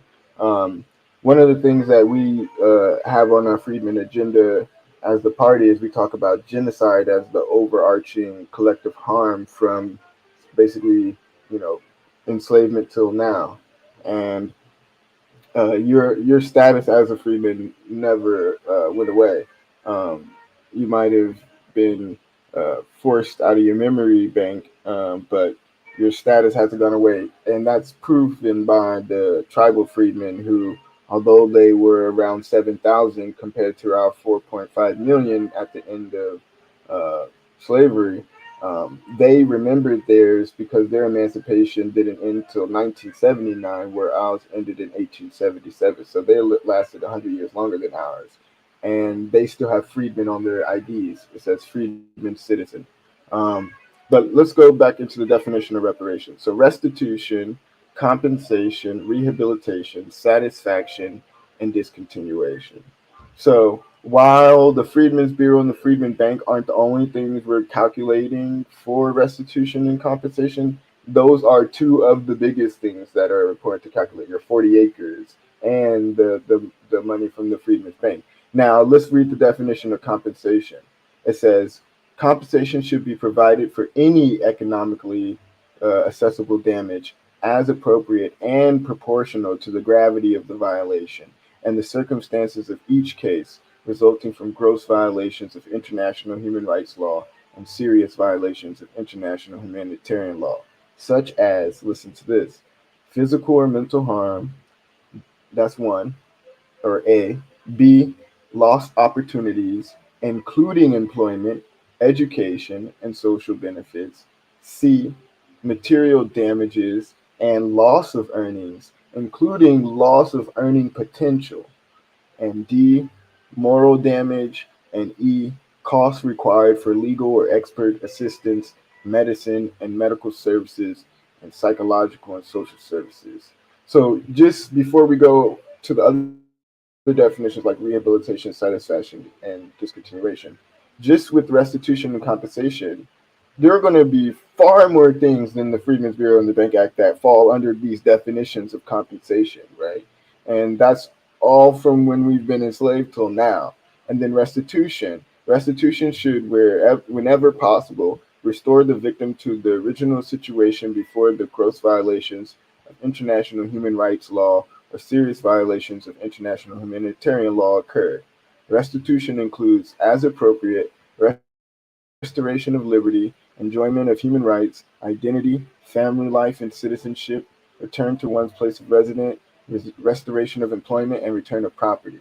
So again, there's a way more things that are included in that than just the Freedmen's Bureau and the Freedmen Bank. But in terms of our 40 acres, the two times our 40 acres are mentioned are in Special Field Order 15 and the Freedmen's Bureau Act. But again, that's not the only thing we're restoring. Anything else that can fall under the definition of restitution, we need back. Anything that can fall under the definition of compensation, we need back in addition to what's been stolen from the Freedmen's Bank Act, or sorry, from the Freedmen's Bank. Um, and then in terms of rehabilitation and satisfaction, rehabilitation is short. It says rehabilitation should include medical and psychological care as well as legal and social services. And then satisfaction is pretty self-explanatory. We need to be satisfied with whatever the solution is. The group that's harmed needs to be satisfied with the solution. And then discontinuation is guarantees of non-repetition, which is a good rule because it means that, let's say we get reparations, everything we want. Well, the white supremacists will say, well, now you can't complain, you can't say, if we hurt you again, you can't ask for reparations. Well, that's actually not the case. The definition of reparation includes guarantees of non-repetition, which means that if you do it again, we are owed again. So, um, they can't kind of weasel out of that. And then you asked kind of like about management a little bit. One of the things that's interesting from the Special Field Order 15, that once we understand that Special Field Order 15 basically became the Freedmen's Bureau Act, um, let's go through. There's a super important line from Special Field Order 15 that I wish was carried over into the Freedmen's Bureau Act, but it wasn't. But again, if we can understand history, we can make this bill, a new bill, stronger by including the best parts from all of the past and then removing all the worst parts from it. So here's what the Special Field Order 15 said that the Freedmen's Bureau Act didn't say, but we need to include this time around. Um, Check this out. So,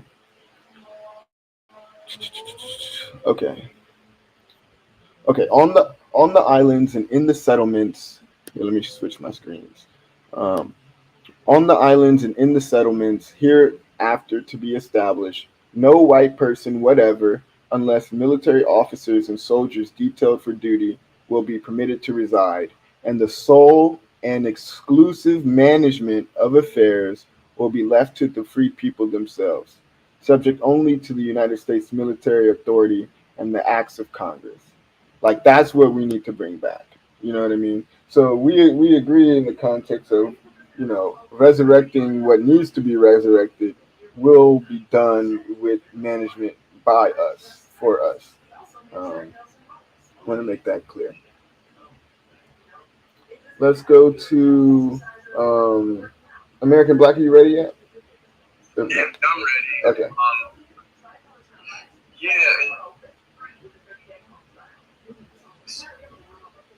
We're trying to launch California's Freedmen and African American Affairs Agency, and a lot of people think that like there's something odd going on about it. I mean, a freedman, when people say freedman, that's just an alternative for African American or Black American or whatever other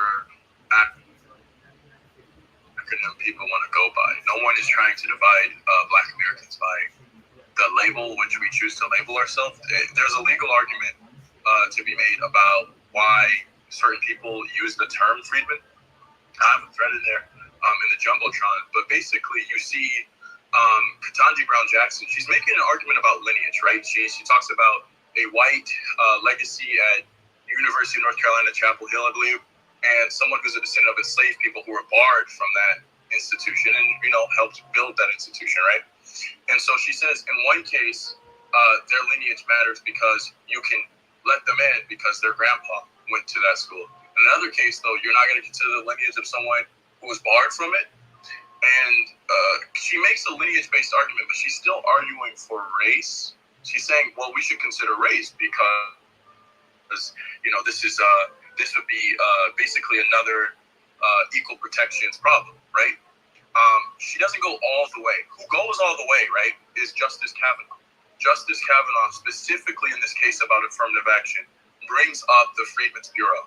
And he literally says, well, if it's not race-based for the enslaved people, it can therefore not be race-based for their descendants. And so the reason why people are using this language is because legal precedents. It's not to exclude anyone from this or that.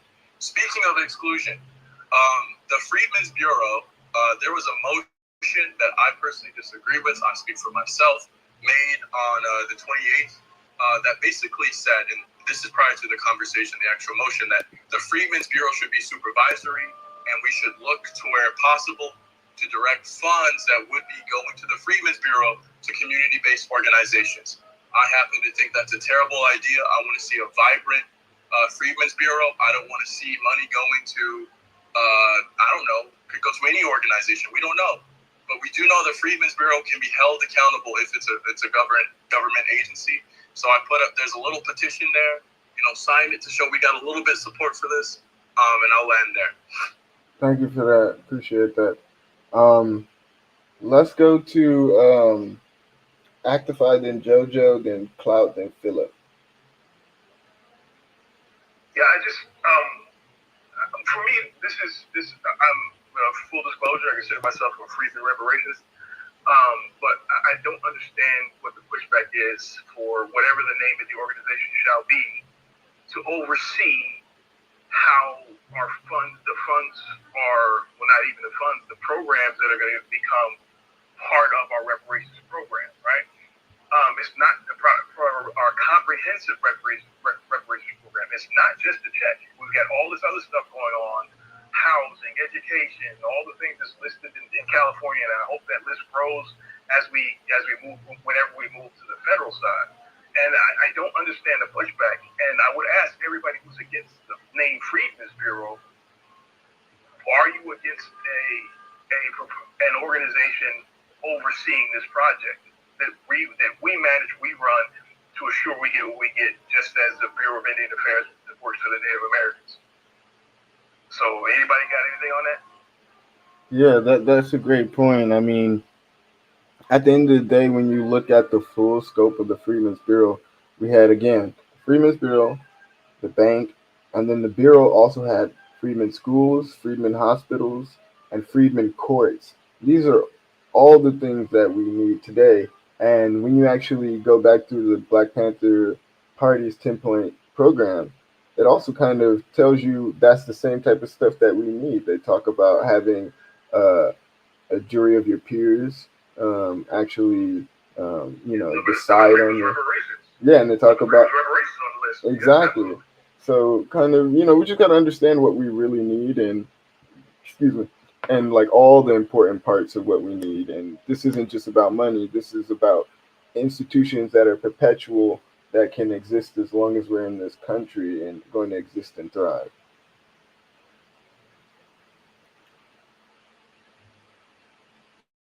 JoJo, you ready?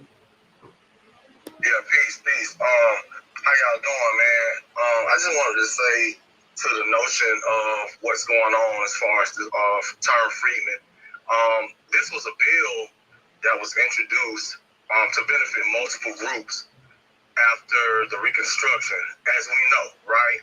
And that we have not went up for our reparations claim on the federal level. So my thing is about the term being problematic is, how do we combat when we go to the federal level with this? Because right now you guys are just dealing with state, right now getting involved into the state and all that good stuff.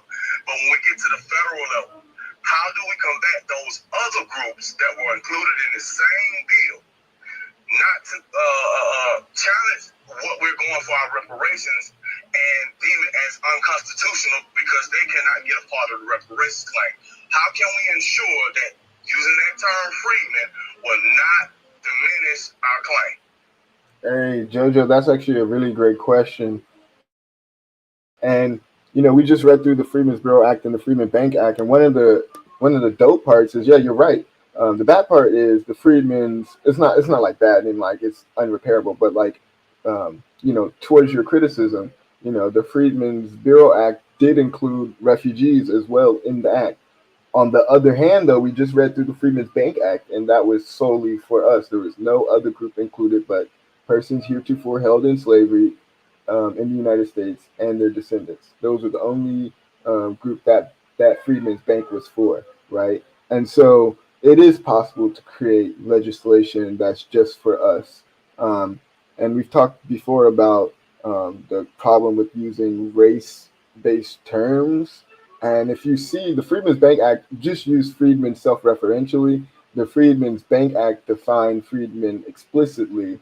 Um, and again, they were signed the same day, so they're self-referential to each other. But they had no misunderstanding on what it meant and who it was for. It was only for persons heretofore held in slavery and their descendants in the United States. That's all. I don't mean to kind of like keep going back and forth with you, but what I was pointing to was the bill was written for multiple groups. It just wasn't written for freedmen. So what I'm saying is, when it gets to the federal, wait. Let me correct you. There's two bills. That's what I'm saying. Two bills, two separate bills. They were both signed the same day, March 3rd, 1865. But there were two separate bills. The Freedmen's Bureau Act, you're right, it included refugees. The Freedmen Bank Act did not include any other group but freedmen, persons heretofore held in slavery in the United States and their descendants. Two separate bills. Hey, may I interject really quickly or ask a question? Yeah, go for it, Alexis. Clarification. Could you please discuss who the freedmen were and who the refugees were? Maybe that will clear it up for people. Yeah, and for people who say like, okay, yeah, are there white people? No, the white people you're talking about are the refugees. Those were the people who were basically not loyal to the Confederacy. They lived in Confederate states or states that became Confederate states, but they were not loyal to the Confederacy. And so they were basically evicted from their homes or had no place to go or whatever. So the government was like, all right, let's just deal with all this in this one act. Now, again, separately is the Freedmen's uh, Bank Act, which was solely for us. That's not quite what I was asking. I'm saying, what is the difference in the Freedmen's Bureau Act? What's the difference between freedmen and refugees? I think that is where this question is coming from. So what are those specific differences? What are the two groups comprised of? Yeah, so refugees were basically like poor whites who were like evicted or destitute during the Civil War. Freedmen, as you can see defined by the Freedmen Bank Act, were persons heretofore held in slavery in the United States or their descendants. That's what freedmen were. right? So refugees are not freedmen. Refugees are not freedmen, right? No, they're not. Those were, and that's why they separate them into two groups in the bill, and they really actually specify. If you go further up the bill, they say loyal. They institute the word loyal because they know that there were disloyal people in the Confederate States who decided to fight for the Confederacy, and then they know that there were some who were still loyal to the United States, even though their state had seceded. And then, obviously, most freedmen were, or most of our ancestors who were enslaved at the time, who became freedmen, they were in the southern states where the Confederacy were. So you had a huge dislocation of the U.S. population, and they created this bureau to deal with abandoned lands, freedmen, and refugees. Three separate things. And for anyone who says, well, we guess refugees is an ethnicity too, that's hilarious. That'd be like saying abandoned lands is an ethnicity as well. You know what I mean? No, they were very clear for what they were needed to do. What I was saying was because wait, one second, real quick. Did I answer your question, Alexis? Yeah. Okay, cool. Go for it, Jojo. Yeah, what I was saying was the sister kind of interjected and went left. I wasn't talking about that. I was saying the fact that since the bill that was written for the three groups, right? There were people that benefited from that. And we know that in the system of racism, white supremacy, they put refugees at first in that bill, and freedmen came second. So it meant, it was something to benefit, multiple groups. So what happens on a federal level when we go for our reparations claim? How can we not say that those people that were refugees can't do the same thing and challenge our bill is constitutional? That's what I was saying. Jojo, no, we get what you were saying, but Jojo, did you hear what I said? That there was two bills. The first bill you were right 100% about. There was one bill, the Freedmen's Bureau Act, that included freedmen, refugees, and it also talked about abandoned lands. But You're missing the answer to your question, which is in the second bill signed the same day, the Freedmen's Bank Act, which was solely for freedmen, persons heretofore held in slavery and their descendants. So that's the answer. We can make a bill that's solely for us. Imagine if instead of the Freedmen's Bureau bill being written as it was written like the Freedmen Bank bill was written, where it was just for us, right? They were just being lazy. Again, we weren't voters, so we weren't the ones electing these people in office at the time, or the ones that were representing us at our best interest, right? But the point is, we can write a Freedmen's Bureau Act that's like the Freedmen's Bank Act, where it's specifically and solely for us. Okay, I'm gonna just leave it right there. I For sure. appreciate the information, man, but Definitely. that's why I was saying it was problematic. No, you're right. We definitely see the valid criticism in terms of trying to make it solely for us. So no problem at all. Let's go to Cloud, then Arthur, then Wayne. Can you guys hear me? Yep, we can hear you. Okay, so thank you guys for having this dialogue. It's very much appreciated. I definitely appreciate you reading those two bills from 1865. I think it really kind of put this whole conversation into its proper context. I will say this, like, if you really are trying to galvanize Black society, sorry, I have asthma, but if you're really trying to galvanize Black society, I would have probably used more up-to-date information, because people are going to be kind of leery about people promoting a bill that failed back in the day. Let's be clear, the Freedmen's Bureau and the Freedmen's Bank was a failure.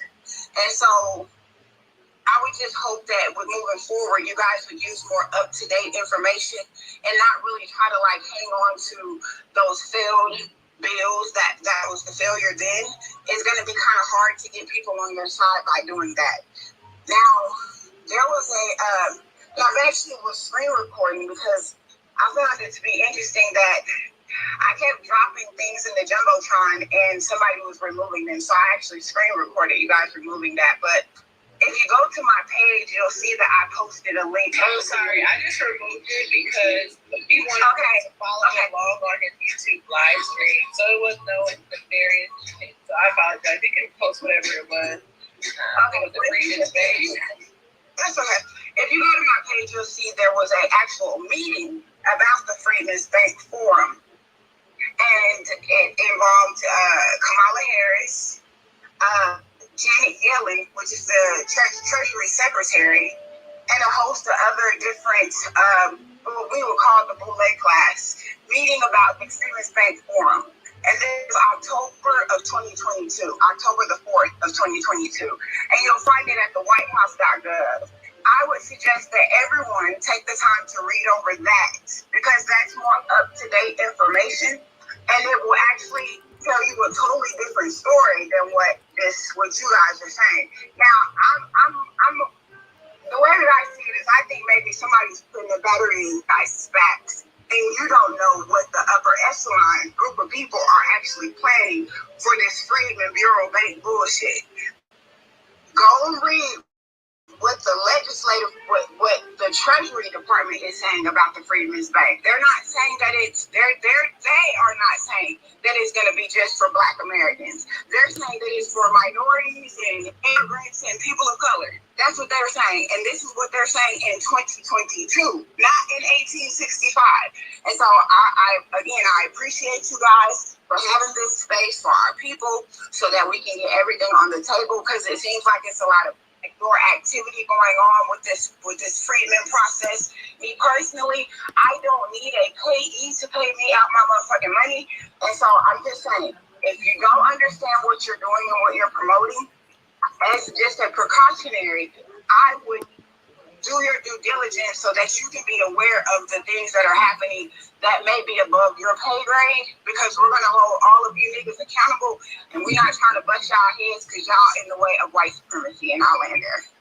Yeah, Cloud. No, you're right. We did watch the moves that Kamala Harris and Janet Yellen did, about a year ago. So it's good that you did see that. It wasn't a year. It was in October. It was in October. No. It was in October. It was October of 2022. October the 4th. So again, October there was 4th. more than one. There was more than one event. I'm not gonna argue Yeah, about it. She's doing it. I'm not either.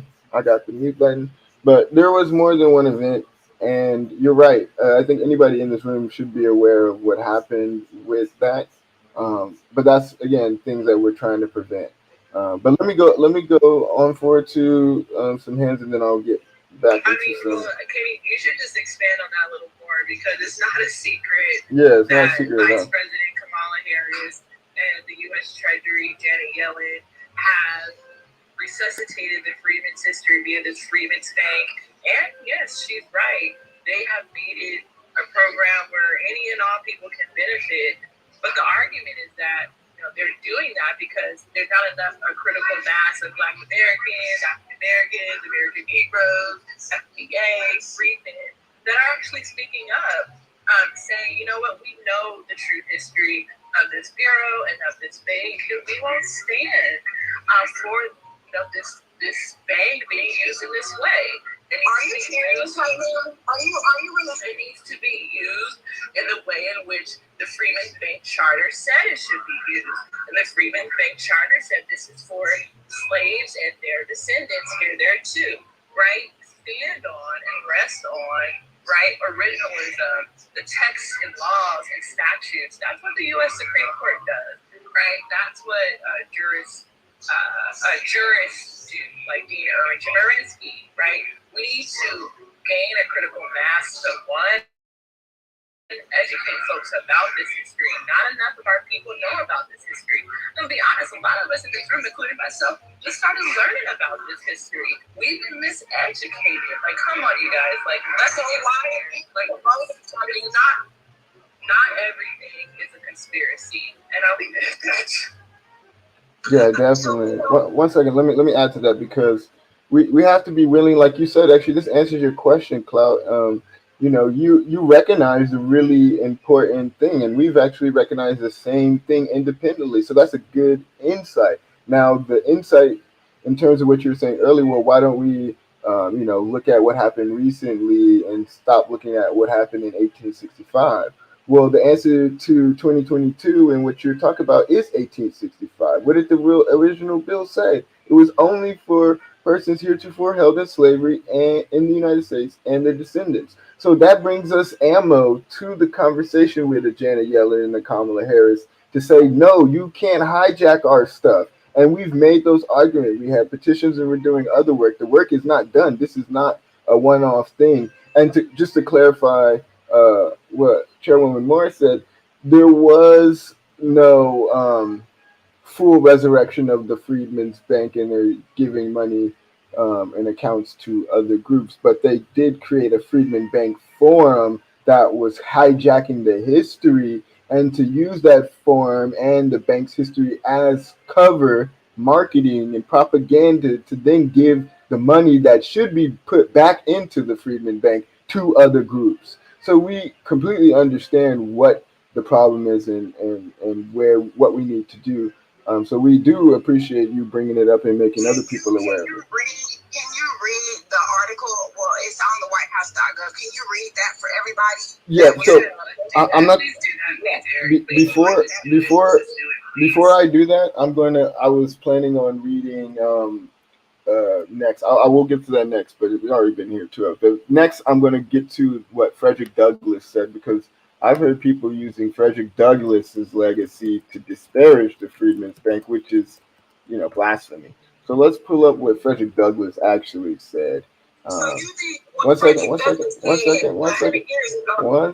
What we're not going to do is disrespect Frederick Douglass on the start of Black History Month. That's what we ain't going to do.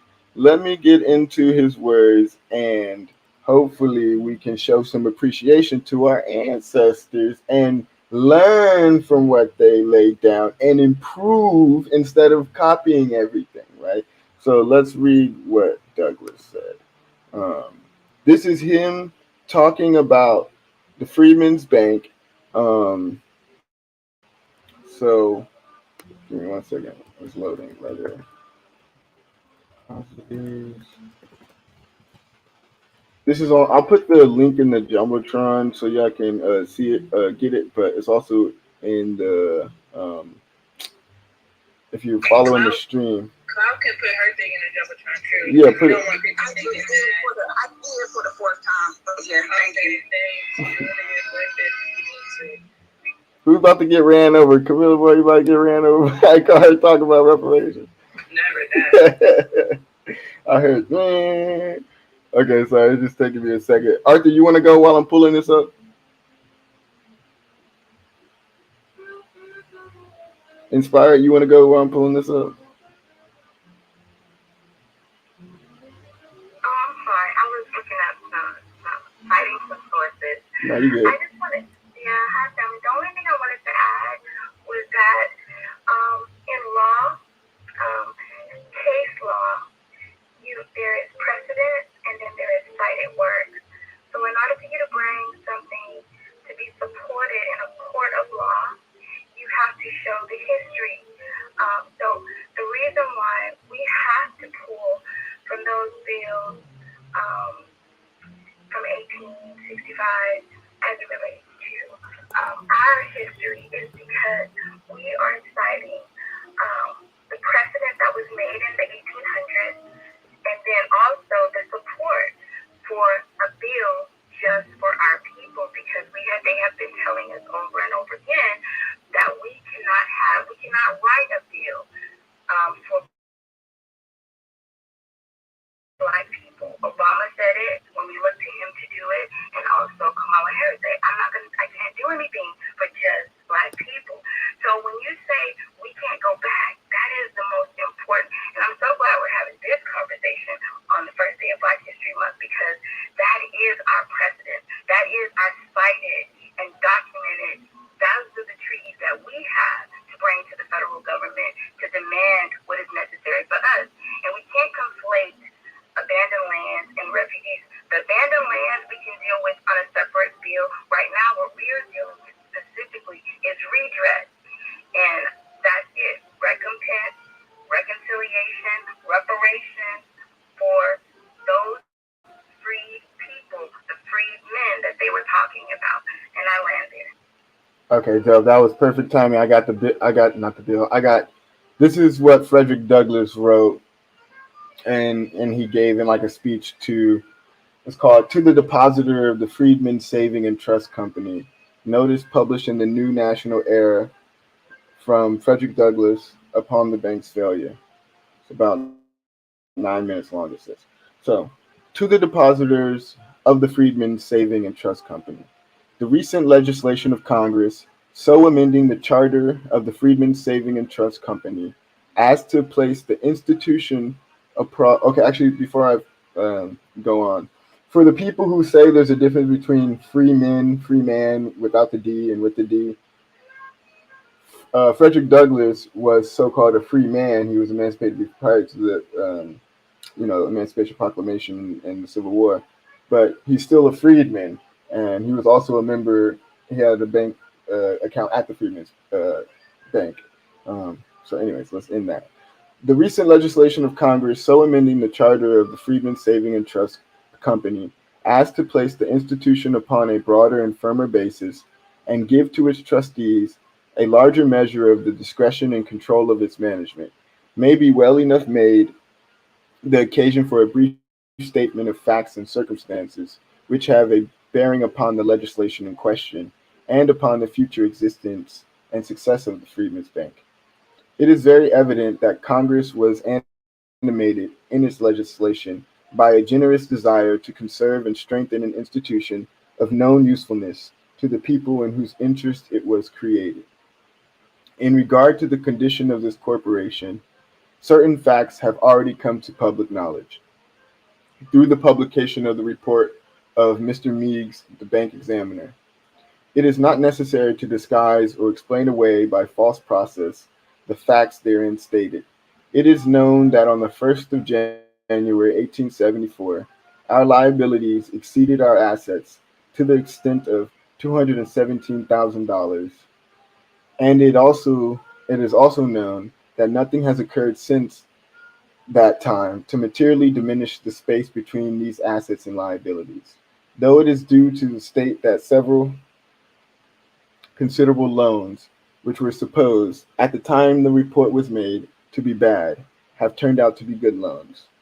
This deficit, now admitted and never denied by the undersigned, is very easily accounted for, and it may serve a good purpose to state the cause of its existence.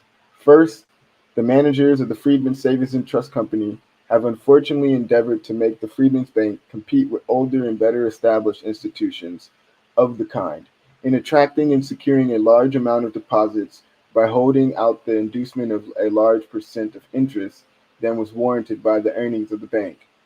Of course, any corporation, nation, or family which spends more than it earns will in due time find its coffers exhausted. Second, another cause of this deficit of $200,000 is found in the fact that the former managers of the Freedmen Savings and Trust Company undertook to do too much work in another direction, impressed as they were with the sense of the many benefits of saving institutions among the freedmen of the South. They were tempted into a sort of banking missionary movement. They started, established, and supported branches of the institution in remote places in the southern states and where it was almost impossible that they could become speedily self sustaining. Third, it cannot be doubted that a third cause has in large measure operated against the success of the Freedmen's Bank, and this cause happens to be one which is most difficult to deal with, because it is inherent in the enterprise itself, and no wisdom which the managers of the banks can exercise can counteract and remove. This institution, conspicuously and preeminently represents the idea of progress and elevation of a people who are just now emerging from the ignorance, degradation, and destitution entailed upon them by more than 2 centuries of slavery. A people who are hated not because they have injured others, but because others have injured them. This feeling of caste, this race malignity, has naturally enough taken about the same offense at the Freedmen's Bank as it did at the existence of the Freedmen's Bureau. Boom. It is a it is as desirous to destroy the former as it was to destroy the latter. Fourth, still another and greater source of evil has been the senseless runs made from time to time upon the bank. These have compelled the withdrawal of large sums of money from very safe and profitable investments, and have diverted the regular business of the bank from making money for its depositors to the work of obtaining the means of meeting the demands of the disastrous panics. The Freedmen's Bank has been subjected to no less than three of these raids during the last 18 months. The run made upon the failure of the J. Cook and Companies cost us no less than $50,000 and required the withdrawal of a $500,000 from safe and profitable investments. Add to these causes the general prostration of business, the great loss of confidence in all moneyed institution, the disturbed condition of affairs, especially in the District of Columbia, where most of our loans have been made, and you will easily understand why the Freedmen's Bank is now under a heavy strain and found it necessary to seek protection in the recent amendments to its charter. In respect to the future of the bank, some of the main sources of danger and ruin have been entirely removed. The trustees, governed by an increasing concern for the safety of their depositors, rather than for large profits in the way of interest, have abandoned their unwise competition with others in the offer of a high percentage of interest, and have now resolved to pay only such a rate as the net earnings of the bank will warrant them in paying. They have also given up their wild and visionary schemes of banking and have abandoned the policy of establishing branches in remote corners of the country. They will now establish none where there is not a very strong likelihood of their becoming self sustaining. Not only have they discarded the policy of extension, they have adopted the policy of closing up as speedily as convenient and practicable the non paying branches now in operation. They are not only for decreasing the number of branches, but also the number of employees, and for reducing the salaries of their agents to the lowest point consistent with securing the services of good men. With the retrenchment in expenses, with wise and vigorous management, and with the returning confidence of our people, it is believed that the Freedmen Saving and Trust Company, which has already been a powerful instrument in and promoting the moral, social, and intellectual welfare of our people will survive and flourish despite the machinations of its enemies. The effect of the legislation recently enacted upon the bank will naturally inspire confidence. It is indirectly a strong endorsement of the honesty and the ability of the trustees of the institution. It puts the destiny Freedmen Saving and Trust Company more completely than heretofore within their power and discretion. It devises an honest method of keeping the institution in continued and successful operation, while it at the same time enables it to accomplish all the objects usually sought in suspension. It completely divorces the past from the present and future. It separates the old from the new and allows the dead past to bury its dead. It aims to protect the new depositor from all the mistakes and misfortunes connected with the management and past condition of the bank. For the interests of the old depositors, it enables the trustees to hold their securities as long as may be necessary to reap the full amount of interest they are capable of drawing, and then allows the trustees to fill up the chasm which may exist between assets and liabilities.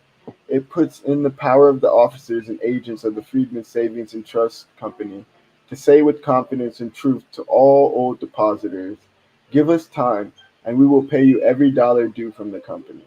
To the new depositors, it enables us to say with even more confidence, you may deposit with safety and profit. You are neither affected by past losses nor past mismanagement. Your money shall not be in any way mixed up with the old, nor taken to pay old debts. It shall be held as special and invested for your special benefit. In one aspect, this bill may be said to place the old bank in liquidation, while it at the same time creates a new one. It preserves the old body, but informs it with new life, and gives it a better assurance of continued existence. What is now needed is wisdom, courage, skill, and determination.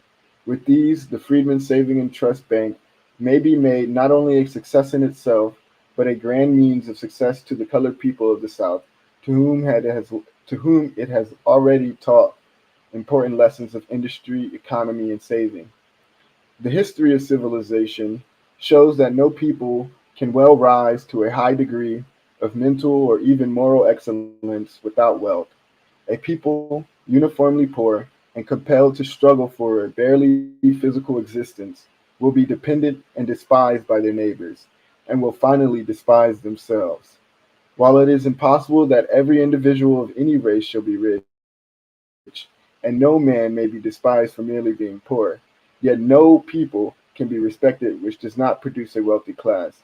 Such a people will only be the hewers of wood and drawers of water, and will not rise above a mere animal existence. The mission of the Freedmen's Bank is to show our people the road to a share of the wealth and well being of the world. It has already done much to lift the race into respectability, and with their continued confidence and patient cooperation, it will continue to reflect credit upon the race and promote their welfare. It has it has long been a bitter complaint against the Freedmen's Bank that it withdrew money from distant localities and invested it here at the Capitol. The bill, which has now become a law, has removed all ground of complaint on this point. It provides that loans should be made in the vicinity of the different branches, so that people who deposit their money may now feel assured that it will not be withdrawn to build up Washington, but will be employed to quicken industry and improve the condition of the country where it is collected. This feature of the bill alone goes far to recommend the Freedmen Saving and Trust Company to the confidence and favor of the colored people. Frederick Douglass, President, published in the New National Era, June 25th, 1874. Whew. So, I think we need to finish the dream that Frederick Douglass had in um, this release because um, the work was never finally completed, obviously, or we would still have the Freedmen's Bank. Um, but yeah, let's go to some hands. Um, Andre, ODB, and then we'll go to Inspired and American Black. Yeah, how you doing, guys? That was powerful. Shout out to Frederick Douglass and Black family. on this Black History Month. We're survivors, and we have a lot of work cut out for us. I have to say, though, I definitely disagree strongly with one statement in particular that he put there, which is, or the sentiment that was there, and it's not to any fault of our ancestor there, but we do have to understand, like one of the speakers said before, how history develops, right? How the world develops over time, right? And what was good back then may, give us important lessons of what we need to change right now. So the fact that he said, the world won't respect you unless you produce a wealthy class of people, lest you're all fetching water. That is a way of thinking that we have to address as a people in this current economic system, which is producing a lot of inequality, and the wealthy class isn't really the answer to the society's problems as we see, right? So I think that is largely indicative of the time he was in, being heavily pro-capitalist with all the arguments floating around, just blindly celebrating the economic system without even critiquing the idea that if people set out to support their community by investing their time and energy and resources into, protecting the economic the situation of the people, that the assets and liabilities and the tendency for banks to desert the operation in favor for what's most profitable, right? And reducing the wages and that part of the production, whatever they're producing, right? I guess the financial products and things of that nature. That is an indictment of capitalism. If you guys are trained in some of the other arguments out there for how an economy should be run, you will see that glaringly as an indictment of capitalism. He's saying that when in the current system, as it is, that the competition will lead to stranding people that are most vulnerable in the market. We see that instantiated in many different ways today. So I would, I got muted there. My I'm bad. just going to land my plane real quick and just say that, Martin Luther King, he was another ancestor, and he had a different position, and one which was much more critical. And, we see what happened to him and how important that critique was. He was talking about economic rights and addressing the issues that his community, our community faced, and understanding and tying in that very important critique of the capitalist economic system. Yeah, so let me. So that's your 2 minutes. That's your 2 minutes. So, just on the Martin Luther King thing, real quick. Martin Luther King, one of his most famous quotes people talk about, and quote, especially on Martin Luther King Day, is the one where he talks about we're coming for our check. But right before he says we're coming for our check, he talks about us being denied our 40 acres while others were getting the Homestead Act. And when he's talking about us being denied our 40 acres, he's referencing the Freedmen's Bureau Act and Special Field Order 15 that actually spelled out our 40 acres. But we're Now, talking about the solution. let me finish. So in terms of what you're saying, in terms of capitalism, the system of economics that we have today is not capitalism. It is fascism masquerading as capitalism.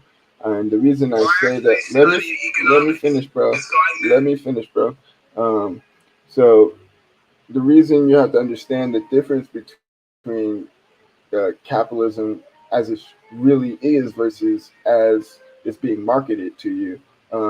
You can only have a capitalist system and one in which you're following all the rules of capitalism. And let's define some of those rules. One, you pay your debts, right? You pay your employees. When you don't do those things, you add interest for every day of delay, and you have reparations and compensation. So the last other key part is you have to have access to not only capital but to the creation of capital.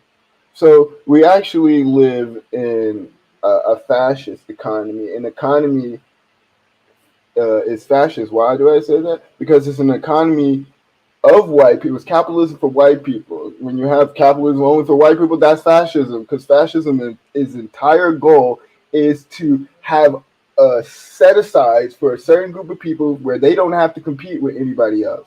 And Germany, Nazi Germany, studied the United States and basically took that formula back home and said, well, we could do the same thing. We don't have to compete with anybody. All we have to do is say that only German and basically people who are Jewish can't compete in the economy and et cetera, et cetera, et cetera. And what they're doing to us is saying we can't compete in the economy. We can't have access to capital. We can't open businesses. We can't get loans.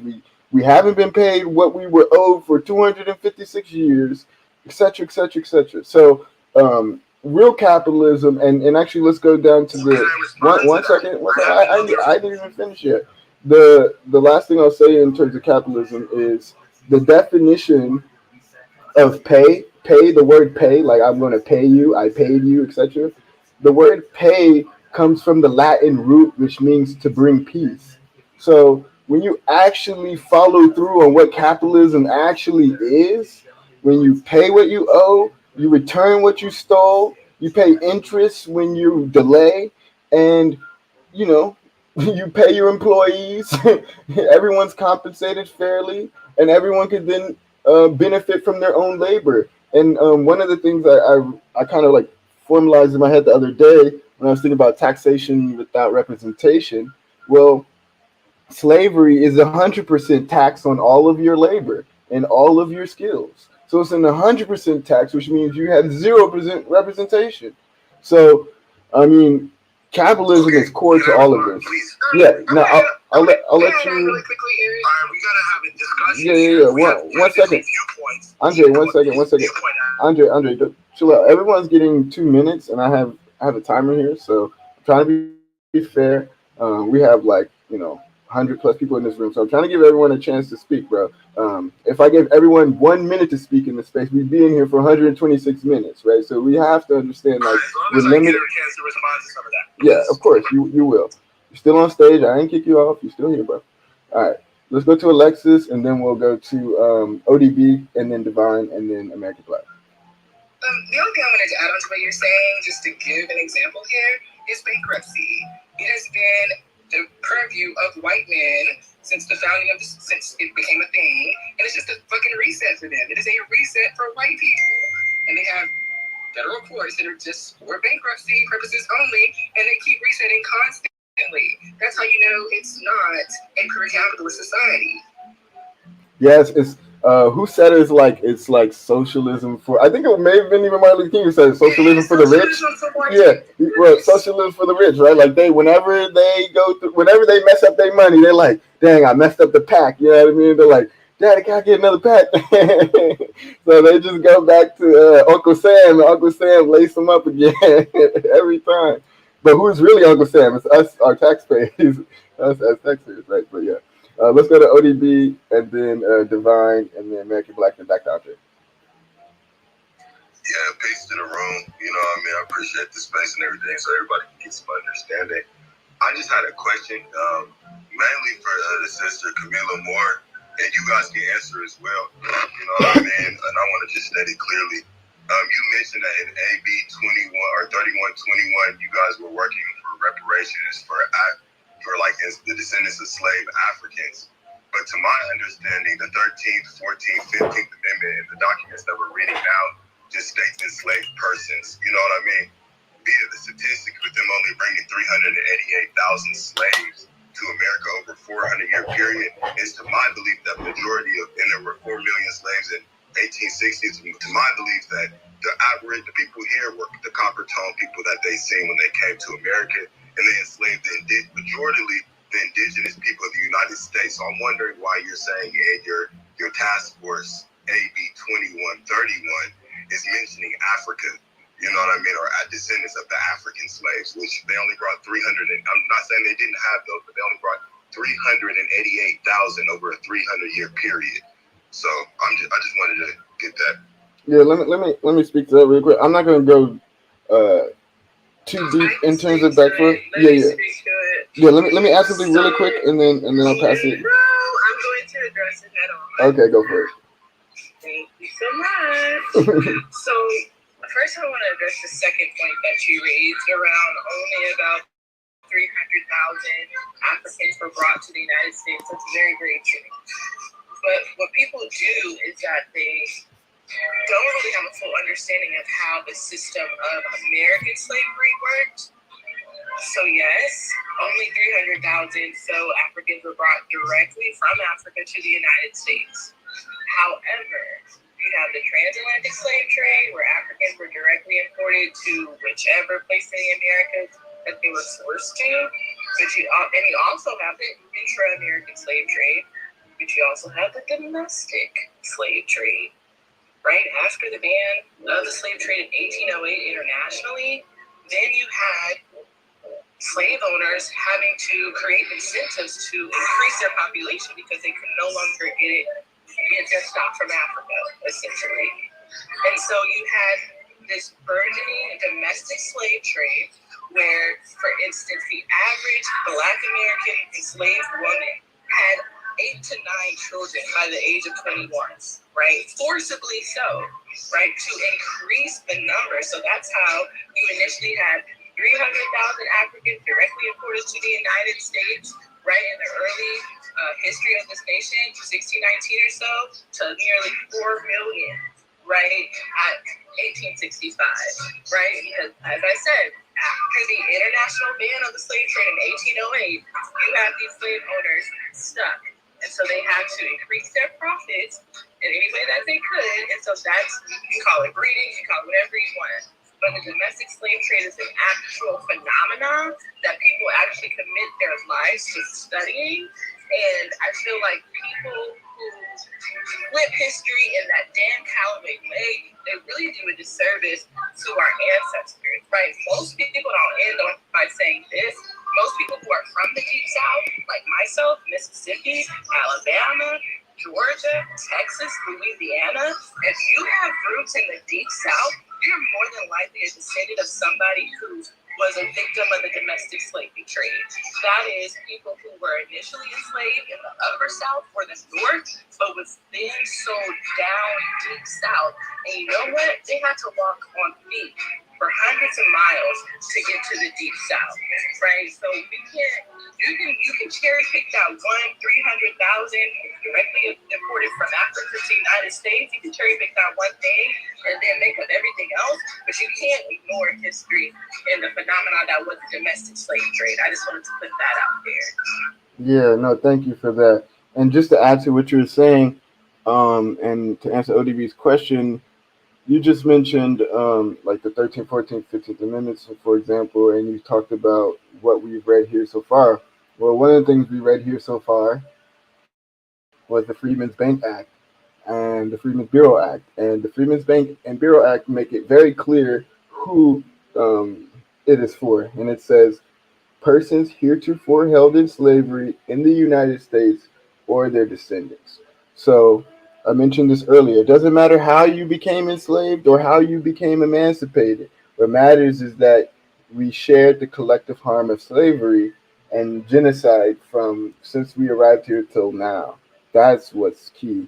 Um, you know, the other arguments about how you became enslaved, that's about your personal lineage, you know what I mean? Not all of us came like have the same lineage, so it's going to be unique for each person, but we all share slavery as our common experience.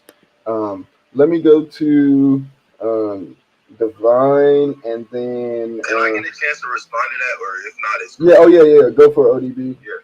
So the total count was 10.7 million slaves, and that includes 2 South American, which is, a pretty large continent, also the Caribbean. And I don't want to disrespect anybody's ancestor. Maybe you have the paperwork as a Black American, you know what I mean, showing that your family came off the slave boat, but that's not indicative of my genealogy, and the statistics wouldn't show that's true of most people's genealogy. Just like when Christopher Columbus said that he met copper-toned people when he came here, I don't think we should dismiss that fact. It also does a disservice to those folks that you're talking about, your ancestors, everybody that's talking about. And me personally, my lineage, I just want to, since you've spoken about the people that got enslaved up north, you know what I mean, it came down south, which is my family that is still in West Grove, Pennsylvania right now today, who are Blackfeet Indian. I just think that we're doing a disservice when we don't mention or bring up the fact that majority of us aren't really African, and that fact that there's not enough. You can't bring 10.7 million people to the North and South America and melanate the continent that way. That's not how genetics work. So I'll leave it like that. ODB, do you agree that the lineage-based requirement around what I said earlier, persons heretofore held in slavery? I think that the lineage-based requirement is perfect. I got my paperwork for that. Okay, cool. My problem is, you know what I mean, with what the sister said. I know she's doing wonderful work. She sounds like she jamming out, long day, everything. Yeah. But my problem is when we start talking in terms of Africans, because they didn't bring enough. Yeah. So again, we don't have to get bogged down in that argument. In fact, that's what they want us to do. They want us to get lost in the sauce. As long as we can agree what we just agreed on, boom. What you discovered? Yeah. Peace, love, and reparations, bro. But we're sure. not Africans, but I can disagree. You know what I mean? So look, bro. Look. You know what I mean? Right. We'll say this: we can both agree that we had ancestors enslaved in the United States, right? I'm not agreeing. It makes me an African. Hey, did I say African? Did I say African in that definition? I did it. So however you have an ancestry. I agree with you, but if AB 2131 states African, I think they should change it. I love the work that you're doing right now, but we're not Africans. I love the sister. Keep doing your good work. She probably not African, booby. Love you. You probably not African. Oh my God, you can't do that. Let me wait. Camilla, you want to repeat the definition of the lineage-based vote that y'all had, and what the actual exact words were? You there, Chairwoman? Yeah, descendant of a free or enslaved Black person living in the United States prior to 1900. So are you saying you're also not of African descent? Because I don't think anyone said they were African. Or are you saying you're not of African descent? Is that what you're saying? Yeah, I'm not saying anything about me. I heard when you were speaking, you said AB 3121, and that's when I hopped on stage. You were saying that they are looking for reparations for the descendants of Africans. You know what I mean? And it's important that we don't use terminology like that, because that's not what you're doing. Did you agree with people of the United States? Do you agree with the definition she just gave? Why do you keep saying? Well, I agree with the definition, but I heard what she said out of her mouth. But the statute said the reparation is for. Well, let me be clear. The statute says this is the study and development of reparation proposals for freed African slaves and their descendants. And then the statute goes on to define freed African slaves as those who were emancipated via the 13th Amendment, and then their descendants, those, I guess, who were, made citizens via the. That's the part I have a problem with, where you say the descendants of freed. Right. Let's not go back and forth again. That's in the law already. Yeah. So what she's trying to say is and let's just clarify what's going on right here. The bill AB 3121 that was actually signed into law, right? That bill is already law. That established the task force that Chairwoman Moore is the chair of, right? On that task force, they voted to tighten up the language from the bill, where they voted on the lineage-based requirement and used the word she just quoted. She just quoted as the lineage-based requirement. So as long as we're all good on that, we don't need to keep going back and forth on anything else. We're all on the same page. Let me, I've been having Divine's hand up for a minute. Let me go to Divine, and then American Black, and then David. I just said one thing, so just so I'm understanding, we have this reparations task force. You got 30 seconds. Got 30 seconds. I'll give you 30 seconds. Yeah. It's for the Africans, but it's really not just for the Africans. but by law, that's what it's named because it already got named that. But y'all tightened it up later, right? No, it's for African Americans with a special consideration for African Americans who are descendants of persons enslaved in the United States, and it defines African Americans as descendants of freed African slaves. Then the task force in March 2022 voted to codify within the statute, and thus, yes, Eric is right. The motion that matters is that if you're a descendant of a free enslaved, foreign slave black person living in the United States in 1900, you will be eligible for cash payments and other forms of reparations. It's cool. I'm gonna just tell my kids 60 years from now when we get our reparations, because y'all good work, that they started out with African, but they had to tighten it up later. Hey, you funny, ODB. Yeah. Do what you got to do, man. You gonna all it's gonna matter is you got that check and you can pass it on to your kids, and they got their check and all that good stuff, and you can live the American dream. All right, let's go to where were we? Divine, go first. Sorry about that. Well, good, fam. Peace to the room. I just want to ask a question, and if it's possible, this is your room, you run it how you feel. Like, I just wanted to know if I have a space of more than 2 minutes, I can go after somebody or last or whatever. But I just wanted to address a couple of things that was said beforehand with documentation and facts. But I know it might take more than 2 minutes. Yeah, I mean, you're the only person on here that hasn't got a chance to speak right now. I think except for maybe how the West was woke and Reggie. So I'll let you cook for a few minutes. Go for it. All right, good looking. Thank you. I'm not trying not to be too long with it. To the sister that was up here before, I think her name was Clout, if I'm not mistaken. And she was speaking about the Freedmen's Bank and like what's happening right now.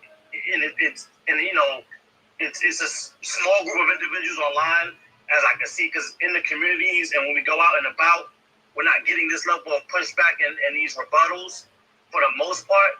But it seems like online there's a group of individuals that are doing as much research as they can do to create chaos or to create what they believe is a gotcha, as opposed to doing research to create understanding or come to a consensus, or at least have good faith conversation and good faith debates. And so when she brings up the Freedmen's Bank and all that happened with that, and she says, no, it was 2022. It was 2022, and she posts her receipt. And then she tries to denounce what we went back to in the 1860s with the original Freedmen Acts. I'm not going to disparage nobody, but when you do that, the reason why you do that is because the historical record and the precedents matters, right? And so even in the receipt that she puts in the Jumbotron, I just wanted to read a little bit because she was saying that we didn't read it or nobody wanted to read it or was some type of gotcha. So let's go to that real quick. I'm not going to read it all. Like I said, I was trying not to be long.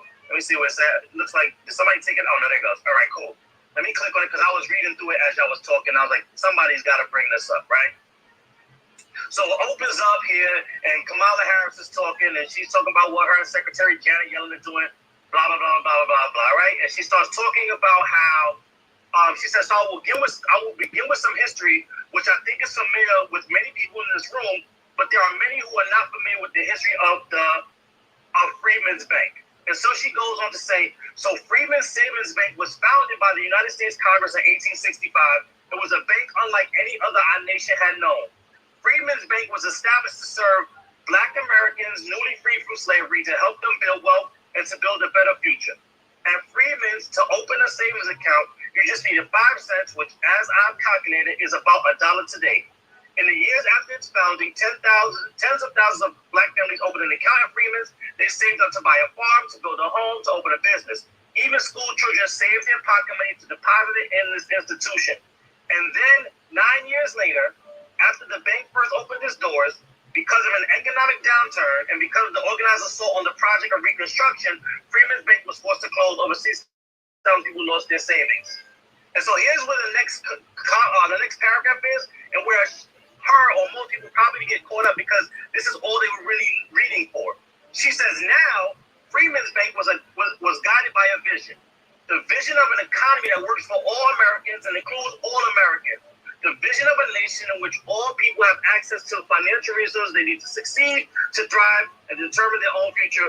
Truly at the heart of that bank was the concept of self-determination. So I'm gonna come back to that, right? But what I want to say is this: what's interesting is these people will constantly quote and cite and talk about how you really don't understand white supremacy, or you don't know the historical context, or you just don't understand so many things. And to that, I would say, when has our plight and our experience in this country not been with white supremacy using our story and our struggle on the front end to then give benefits and resources to everybody on the back end?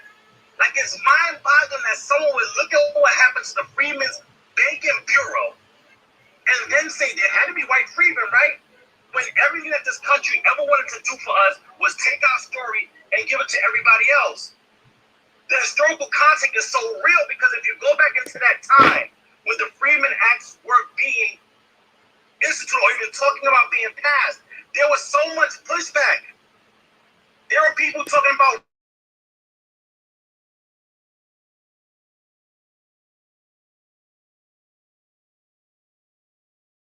Confederate terrorists, and those that lost the war were able to be brought back into government, into positions of power. Does anybody in this room think that they came back and they said, you know what, damn, we lost the war, it was our former slaves, we just gonna do right by them right now? No! Even back then, when they was talking about repairing the freedmen, those Negroes that were formerly enslaved and emancipated, they were saying, what about white people? So if they've been saying that since 1865, you understand that they're still saying it now. So you ask the question, well, what can we do so that doesn't happen again? We're showing you what we can do. All of us are doing it in real time. We're standing at the motherfucking gate saying no. These are who the freedmen are. They're nobody else. And we're going to do set-asides for the freedmen again. Why? Because you can only do set-asides for the freedmen. Freedmen is the only status that has ever served our people that got specific tangibles and resources. Because people will come in here and say, well, there was a Negro Office of Affairs. When you look at the Negro Office of Affairs, it was a symbolic piece of shit. Y'all go look it up for yourself. Because they'll put the receipt up, and then when you read the receipt, one of the receipts is Carter G. Woodson talking about how the Negro Office of Affairs couldn't do shit for Negroes. There was no money attached to it. There was no resources attached to it. So if you want to make something that is symbolic of our people, that encapsulates our people, but is giving no resources, you can name that shit whatever you want. You can name it blackity black, no other than black. If it ain't giving no resources, nobody's going to give a shit about your organization. Nobody's going to give you no pushback. Nobody gives a fuck. As soon as resources are involved, the language got to be tight. The shit got to be a square circle almost. And the only thing that does that is Freedmen. How do we know? Because the acts represent that it was done before. Even then they were saying, yo, we can't do that because these people are Negro. And the argument that caused the Freedmen Act to be instituted was, nah, we're not doing this because they're Negro. We're doing it because these people were despoiled their rights. And just so happened to be Negro. That's the power of language that too many of these people are missing. So again, sorry to go for the tangent, but you said you're going to let me cook. So let me go back to, because she's talking about, oh, it's 2022, don't go back to 1865. But in order to understand what's being done right now, we got to go back to 2016. And if you go back to 2016, you will see an article that says, Freedmen's Bank renaming. And you look at that article, it says, inspired by the Freedmen's Bank story in John Hope Bryant's bestseller, How the Poor Can Save Capitalism, the U.S. Department of the Treasury has announced a renaming of the Treasury Annex building, which was the original location of Freedmen's Bank, in its honor. So here's what they did. You talking about there's a Freedmen's Bank in 2022 that's giving shit to everybody? No. They took the Treasury Annex building and renamed it Freedmen's Bank. Because that's what the original Freedmen's Bank was. But on top of that, it's not a fucking bank. They just renamed the building. So we go back to her receipt that she put in the Jumbotron, right? Let's scroll down. Because we know that they said, they talked about how they used our story, and then the next thing they said was they want to do something for everybody, because the vision of the bank was accounting for everybody. So if it's not a bank, what the hell is it, right? So if you scroll down to the same receipt she posted, Kamala Harris then says, as Secretary Yellen mentioned, Earlier this year, we launched the Economic Opportunity Coalition. This coalition consists of over 20 private sector organizations. It includes technology companies, philanthropies, and some of the largest consumer banks and investment firms. And together, these private sector leaders have committed tens of billions of dollars to promote and then provide capital to community lenders to support entrepreneurship and minority-owned businesses and to expand access to financial services and to create and protect affordable housing. And today, this coalition has committed more than $1 billion to community banks, serving minority and rural communities. I'm pulling my iron horse to the station right now. So if you read for understanding and to tighten up the language together as a group, as we form our own coalition, what you would do is see this information, look this shit up, and then say, hey, y'all, what's going on with the Freedmen's Bank? Because I see something that Kamala did, Janet Yellen, they talking about some coalition shit, and they trying to make Freedmen's Bank some symbolic shit. What can we do as a group to make sure they don't do that? That's what you would do if you're operating in good faith. When you're doing this bad faith bullshit because you hating on somebody, or you have a personal problem, or you want to promote what you want to promote instead of getting reparations, you want to be right instead of getting it right, what you do is what she did. Oh yeah, guess what? Because they're trying to give the Freedmen's Bank to everybody. And when you look at it, the shit ain't even a Freedmen's Bank. They renamed the building Freedmen's Bank and trying to use our story in the front end to get everything else to everybody else in the back end. And the only thing standing in their way of doing that successfully with no pushback is us. And so if you're not a part of the us that's standing in the way to say, no, you're not going to take this Freedman history that is very specific and try to give it to everybody else in the back end and just name it that when you look in the details, look under the hood, there's some sneaky shit with private sector money and all this other stuff for everybody else, then what the fuck are you really doing in this space?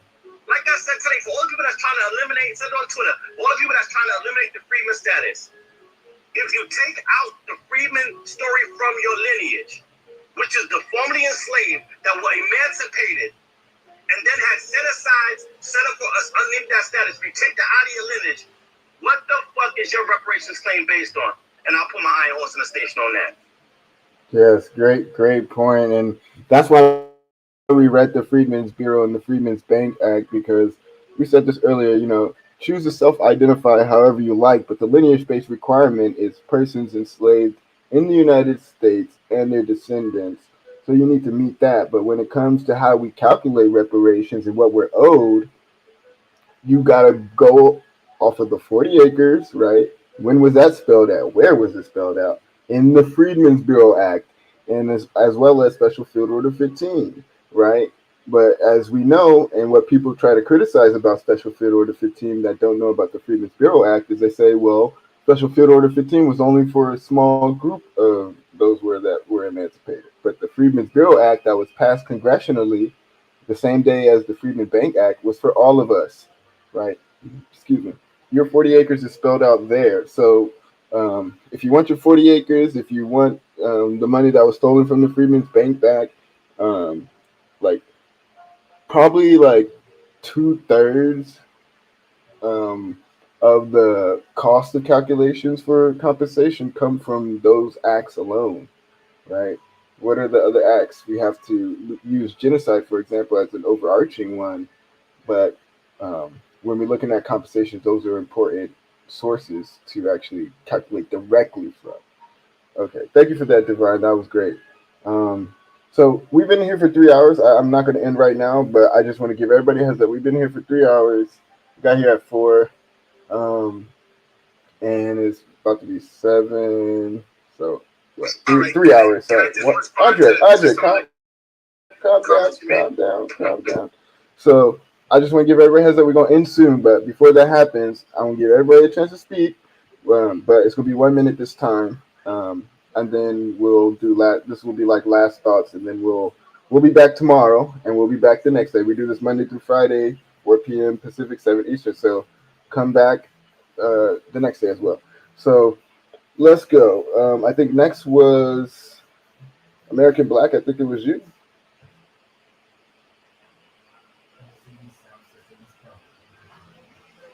You there? I'm sorry. Can you hear me? Am I in the matrix? I think you were for a second. I can hear you now, though. Go ahead, buddy. Go for it. Hello? Yeah, we hear can you you. hear me? Yeah. Yeah, all right. So I have a minute, so let me just use this minute wisely. So, I want to co-sign what Devon was saying, but the idea that the Freedmen's Bureau was a failure is also an insult. It reminds me of when people say we are not our ancestors. Our ancestors from each generation, we learn from them and we adapt, right? But so does white supremacy. Okay, so the civil rights movement, no, it didn't get us all the way to freedom.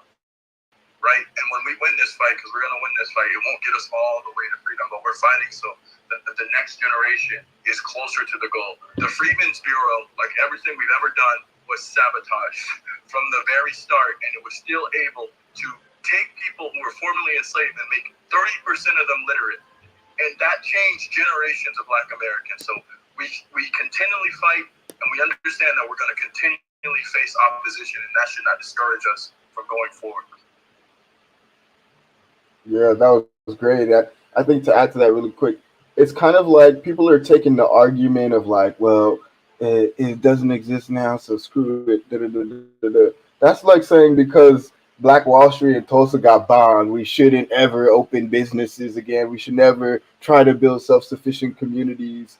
Rosewood was destroyed. We should never come together and try to strive.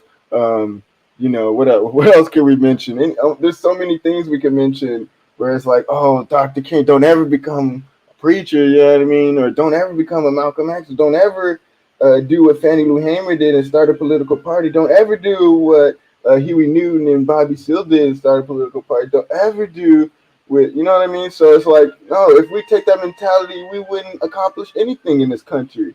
You know what I mean? We would still be twiddling our thumbs. Every time something bad has happened, we've overcome and strove to accomplish more, and taken the lessons from that past. Okay, let me go to how the West was woke. Hi, everyone. My name is Tiara Ryder, and I just kind of wanted to bounce off what the people before me were saying, that I personally absolutely do support the Freedmen's Bureau. And for me personally, it's a little bit more than just the money, right? Obviously, the money is a very important factor, but you said a very important thing, and it's the institutions that we have, right? For me personally, I absolutely do want to see the return of the Freedmen's Bureau. I think, yes, we need to clarify in a bill. We need to specify specifically that we are talking about Black American freedmen that are descendants of chattel slaves.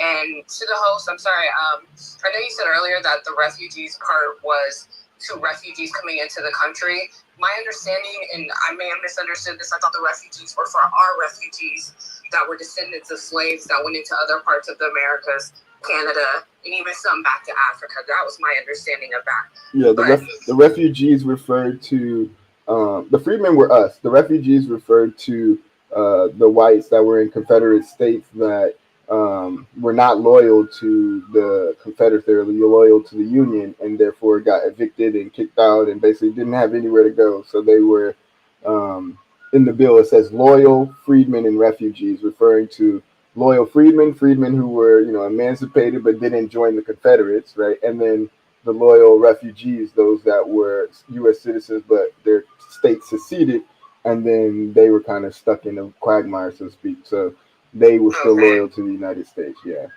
Okay, yeah, thank you for explaining that. And I think that's something that needs to exist in the U.S., part of like a general UBI claim. When we're talking about repair, though, for Black Americans, we're talking about a matter of principle as well, right? Like there's a position where something wrong happened to a specific group of people, just like we saw with the Holocaust. Something wrong has happened to a specific group of people. So yeah, we don't want anyone else trying to dip in this claim where we're saying, hey, we're going to hold the state responsible because you're not going to be able to do this again.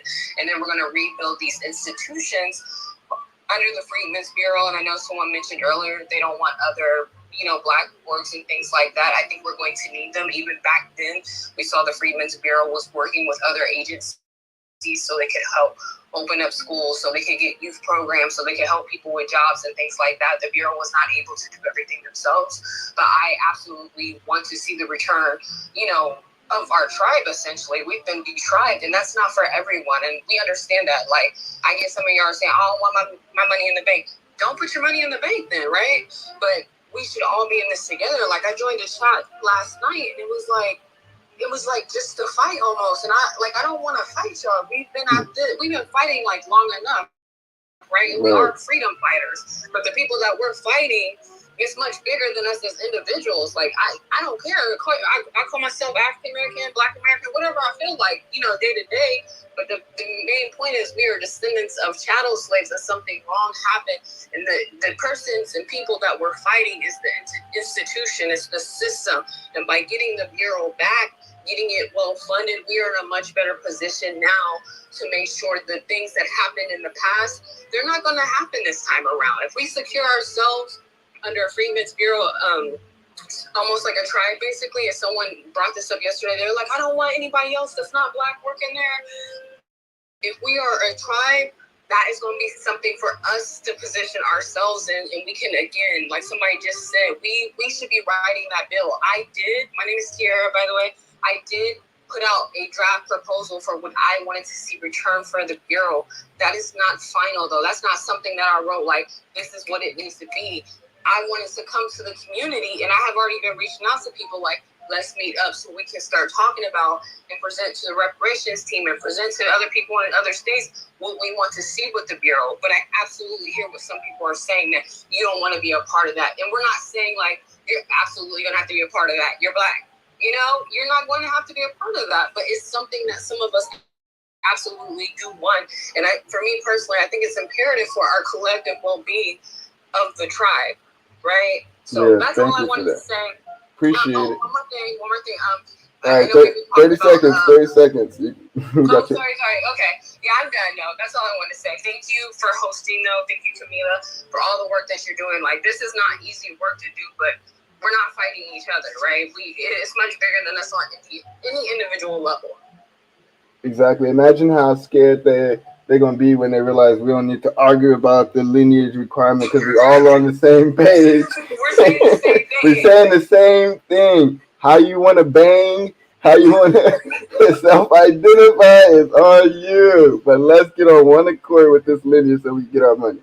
All right. Let's go to, I think, Actify, and then Art, and then go back to Divine, and Andre, and David. Yeah, I'll make it quick. I had to go for a minute there, but did anybody ever answer my original question? Okay, you don't want a Freedmen's Bureau? Do you want some sort of oversight organization that we run? I didn't notice an answer. Did I miss that? You want to answer that, Camilla? No,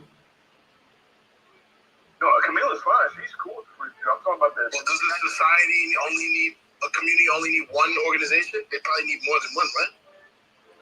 Well, you're gonna have the Bureau, and then you can have like when I was reading through the when I was reading through the goddamn when I was reading through the Freedmen's Bureau chapter from W.E.B. Du Bois from the Souls of Black Folks, he talks about the Freedmen's Bureau and the bank, and he also talks about Freedmen Aid Associations, and those basically sprung up to support freedmen. So people would send clothes, they would send food, they would send all types of things. They would help open schools and stuff like so.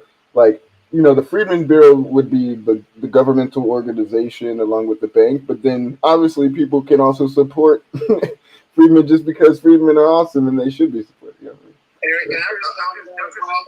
Yeah. Hold on a second, Marcel. But my point is that all these people that keep saying there should not be a Freedmen's Bureau don't have an answer on what to replace the Freedmen's Bureau. Oh yeah, you're not gonna get that from us. So you barking up the wrong tree here. You're gonna get what you need a Freedmen's Bureau. Yeah. Go for it, Marcel. Right. I just want to say, no, that's my point. I'm agreeing with you. Like, so they are rather have. This is why I'm saying these people are trolling. They talk about how the government sabotaged the Freedmen's Bureau, and they did on purpose. And we are saying, those of us, like in California, according to legislation that I hold receiving on one day, whether I get in there or not, I don't care. We are saying, let's set up an agency that will be separate from the government, but financed by the government, but it will be controlled by us, the Black Americans or the Cis American slave free persons of color. It will be controlled by us. It will be for us. and we will be able to hold ourselves accountable. They are now saying, give it to the same government that sabotaged the Freedmen's Bureau and let them give us our money instead of us having control over the disbursement of our funds. That is why I'm saying these people are trolling. And the reason I left, because I'm not here to be nice. I know Camilla and them, they like to do that. We got to be professional. Y'all can do that. That works for y'all, and it gonna work for me. This profession, we have not been aggressive enough in shutting down these bad faith arguments. And I have been culpable too. Because I was trying to be nice to the people who identify as indigenous, and I still have no problem with those who identify as indigenous. Those who are sincere, those who are still on court, I have no issues with them. But some of those ones are trolls. They have been bad faith, and we have been too nice to them. We have not been aggressive enough. Well, that is going to stop. They are saying, on one hand, the government sabotaged freedmen, and y'all want us to hold that being freedmen? We ain't never stopped being freedmen. And then on the other hand, we're saying, okay, then let's have Black Americans be in control over our own government, our own money. And they're saying, well, there's a problem with that. They think give it back to the same government that they were just saying would sabotage us. So after you ask the $100 trillion question, what is their solution? They don't have any. All they have are three things: complaints, trauma bonded, circle jerking Twitter spaces, and stop Camilla Moore at all costs type spaces. That's all they ever have. And Camilla can sit there and be professional about it, but the hell I will. Hey, thank you, Marcel. We always need, our attack dog ready to bark. Hey, Marcel, that was great. That was great. All right. Divine, go for it. And then I'll go to Art and Davey and Andre. You there, Divine? Yeah, I am, but you can please go to them first. Okay, for sure. Art, Davey, and then Andre. Yeah, I had posted in a Jumbotron that they had during FDR and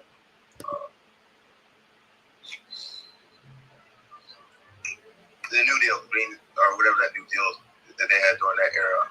They made the Department of Legal Affairs showing that they did produce legislation based in race. Kind of weird. And then that's beside the fact that slavery was legal. Everybody knows that, right? But did we forget that? Like, it seems like we forgot that. And that was based on race. So then, and that leads us all the way up to the Jim Crow laws, which is again based on race. We didn't even have representation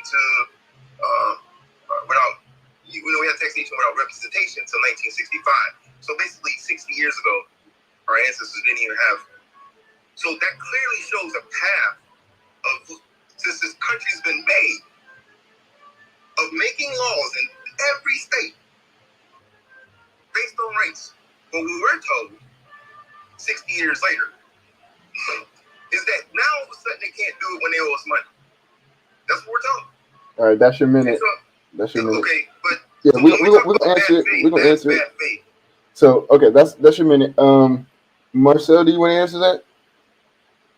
Yes, I do. Art, first of all, you just made the point, and you've never been against reparations. So you just made a point about reparations and our claim the same way for the Japanese internment camp, they had to be of Japanese ancestry, and that is literally stated in the legislation of the American Civil Liberties Act. You have to be a Japanese ancestry, but you also have to be an attorney who in the concentration camp or a descendant or a living surviving spouse. Our claim of freeman and freeman status is based on race in the sense that in order to be a freeman, you have to be a Black American, but you also have to be a descendant of an American slave. Okay? Here's the thing that happened, though. The civil rights legislation happened. Okay? Civil rights legislation basically came along and made it unconstitutional and illegal to do race-based policies. That Negro unit that Roosevelt did during the big deal, which, by the way, I don't know if you know the history of that Negro unit. I know, because my great-grandmother told me, he pretty much used that Negro unit to deprive us of the benefits of the New Deal by leaving out Black Americans who were in, I forgot the two fields, agriculture and domestic labor, like my great-grandmother was, to deprive us of pensions. But when the civil rights legislation happened, it was a set of legislative acts. They pretty much made it illegal and really found out, held by the Supreme Court, that it was unconstitutional to do policies based on race. Remember, Don Martin Luther King Jr., Ella Baker, my Gullah Geechee, our ancestors, Septima Poinsett Clark, they pretty much used civil rights legislation to sue states and municipal governments who were still doing race-based policies, saying it is illegal to do so. So that happened during the days where America was unjustifiably and unconstitutionally discriminated against us. And on the matter of slavery, slavery was legal, but it should have never been. Because slavery was never constitutional. So just because something was legal doesn't mean it was supposed to be. Slavery was constitutional from the jump.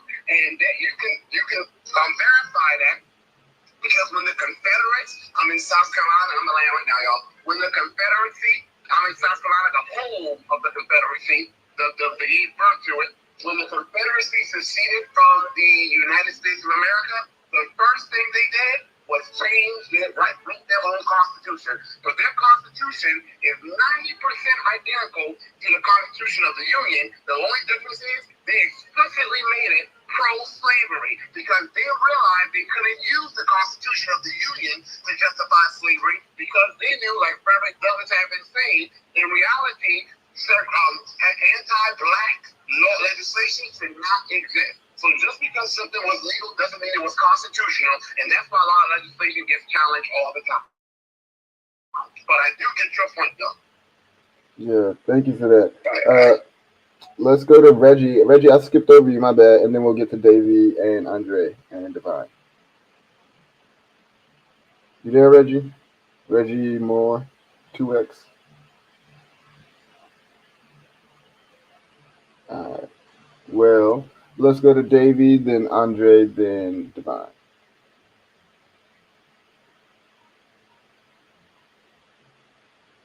You there, Davey? Oh yeah. What's good? What you loving on, Davey?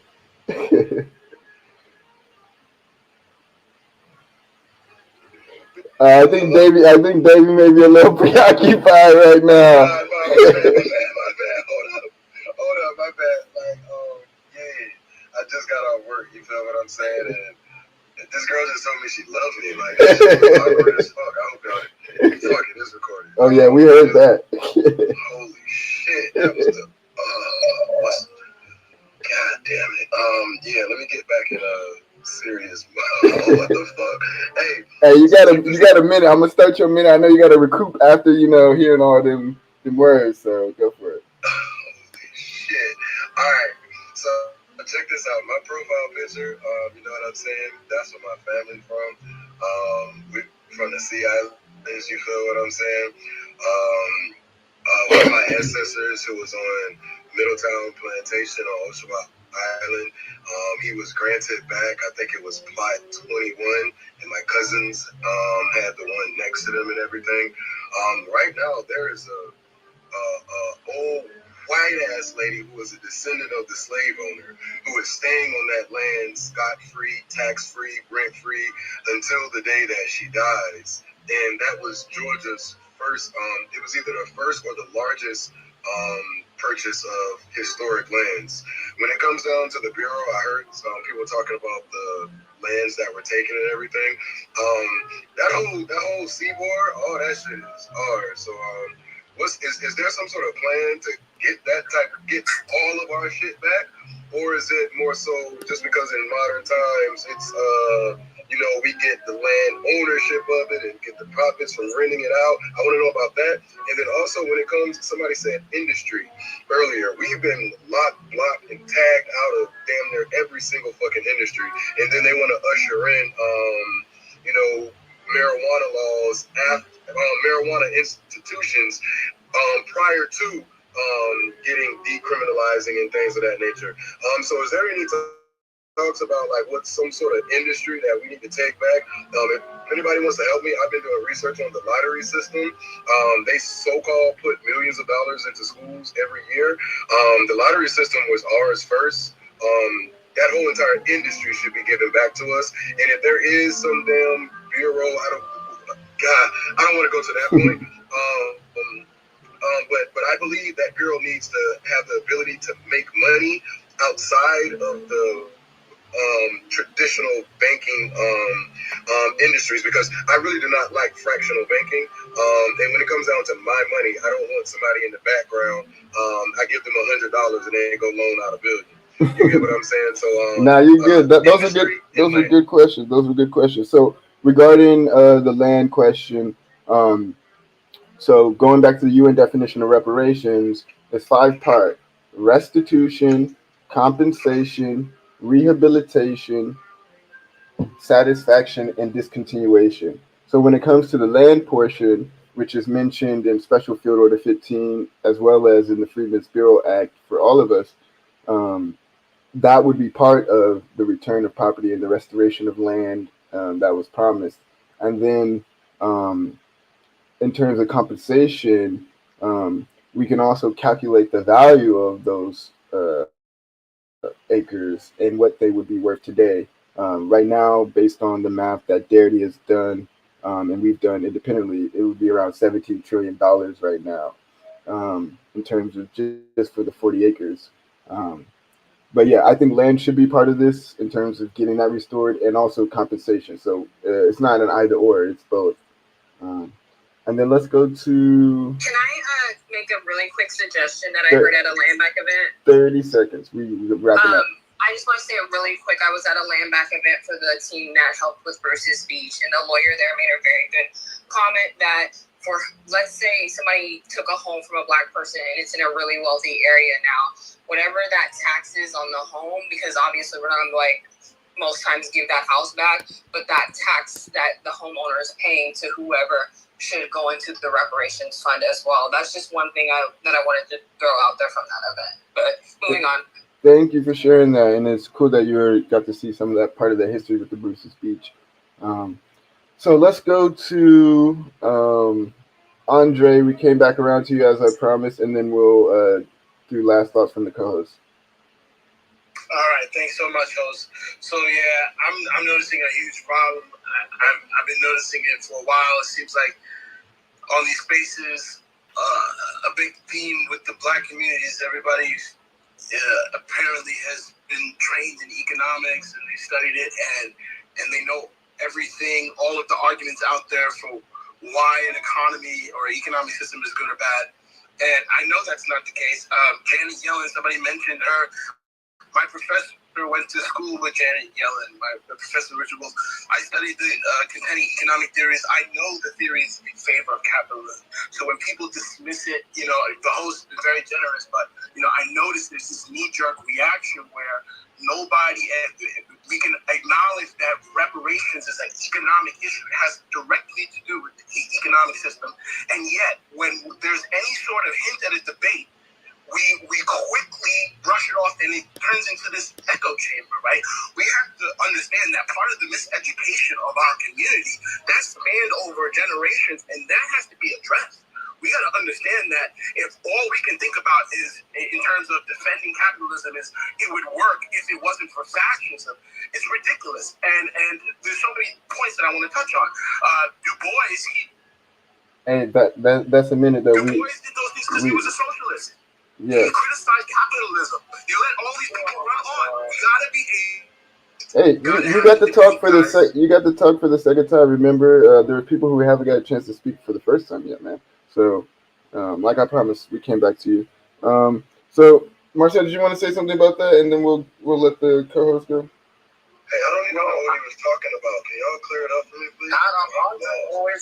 At this point, some people are going to have to go back to the recording. We've been here for 3 hours, almost 30 minutes, and there's some things that not everyone caught. So we're going to I just want to say, Andre always does that. He always wants to make the issue that we're talking about reparations. Marcel's over there on that climate internet. Oh God. Now I can hear you, Marcel. Go for it. Oh, okay. Andre always wants to talk about communism and socialism instead of focusing on the topic. He does that all the time. He can never talk about the topic. He wants to let us know two things. He's smarter than us, and two, we should all become socialists. That's the main thing he wants to talk about. Hey, You know, what's that lady who did that experiments with the green-eyed people and the brown-eyed people? What's her name again? Anybody? Jane Bryan. I told her to Yeah. shut her damn mouth. Well, somebody finally asked her about reparations, and she was anti-reparations, right? I feel Yeah, like if, I was I, asked about that on a video, and it's got like tens of thousands of views. And I told her to shut her damn mouth. It ain't got nothing to do with her.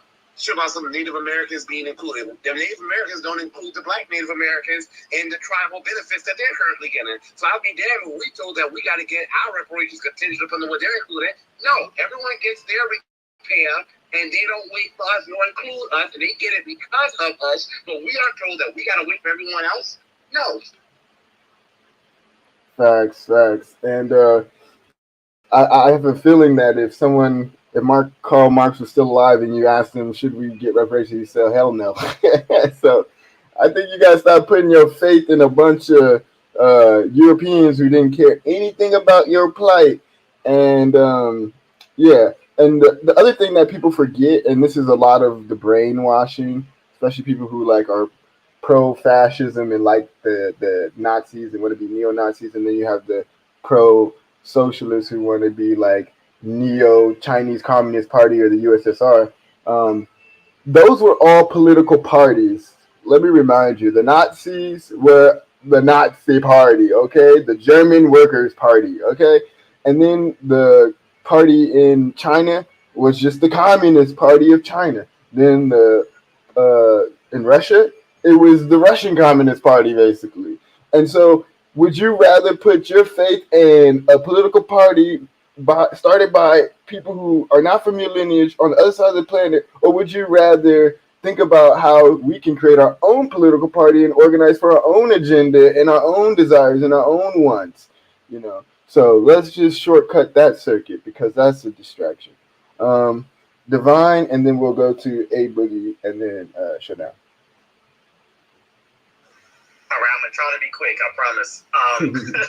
But that's the reason why I said to allow them to go first. You know, as I'm starting to get in these spaces and see like who some of the bad actors are and who are some of the people that kind of play dumb. When this topic comes up, you start to see the same names over and over again, right? Mm-hmm. They're not playing dumb. They're not playing. I thought they were playing dumb. They're not playing. I just want to say that. Listen, I'm still trying to get benefit of the doubt, huh? My bad. So real quick, I just want to dispel this myth, and I want to be very, very clear because I've already stated this before he got in the room, but I'm glad he came because Art is one of those people that does the whole Negro thing, and I want to be very, very clear. Freedmen are the Negroes that were enslaved and then emancipated. So I just want that to be clear because there is no difference. There is no versus. They're the same people, right? Freeman is the status. Negroes are the people, and Negroes was a proxy for their race. So one of the things they do, they come in and bring up the whole, well, we don't need freedom because we could do race-based policy because we were doing things for the Negro under the term of Negro as their race, right? So let me read something real quick because we like to do receipts. We like to bring the facts, right? Mm-hmm. So let me read because they bring up this Office of Negro Affairs started by FDR, right? Let's dissect that for a second. Like I said, I'm going to try to be quick. Here's what it says. The Black Cabinet was first known as the Federal Council of Negro Affairs, an informal group of African-American public policy advisors to United States President Franklin D. Roosevelt. It was supported by First Lady Eleanor Roosevelt. Break it down even further, the Black Cabinet or Federal Council of Negro Affairs or Black Brain Trust was the informal term for a group of African Americans who served as public policy advisors to President Franklin D. Roosevelt and First Lady Eleanor Roosevelt in his terms in office from 1933 to 1945. Despite its name, it was not an official organization. The term was coined in 1936 by Mary McLeod Bethune and was occasionally used in the press. By mid-1935, there were 45 African Americans working in federal executive departments and New Deal agencies, right? That's that. Let's go now because, again, like I said before, with the Freedmen's Bank, they'll post a receipt, and then it's clear they didn't read the receipt. So he came in, right? He had the receipt talking about what Carter G. Woodson summarized in regards to the Office of Negro Affairs, right? So let me find that. Can I find? There we go. Perfect. So I want to read something out of this receipt that they bring, right? Here's what Carter G. Woodson said about the Department of Negro Affairs.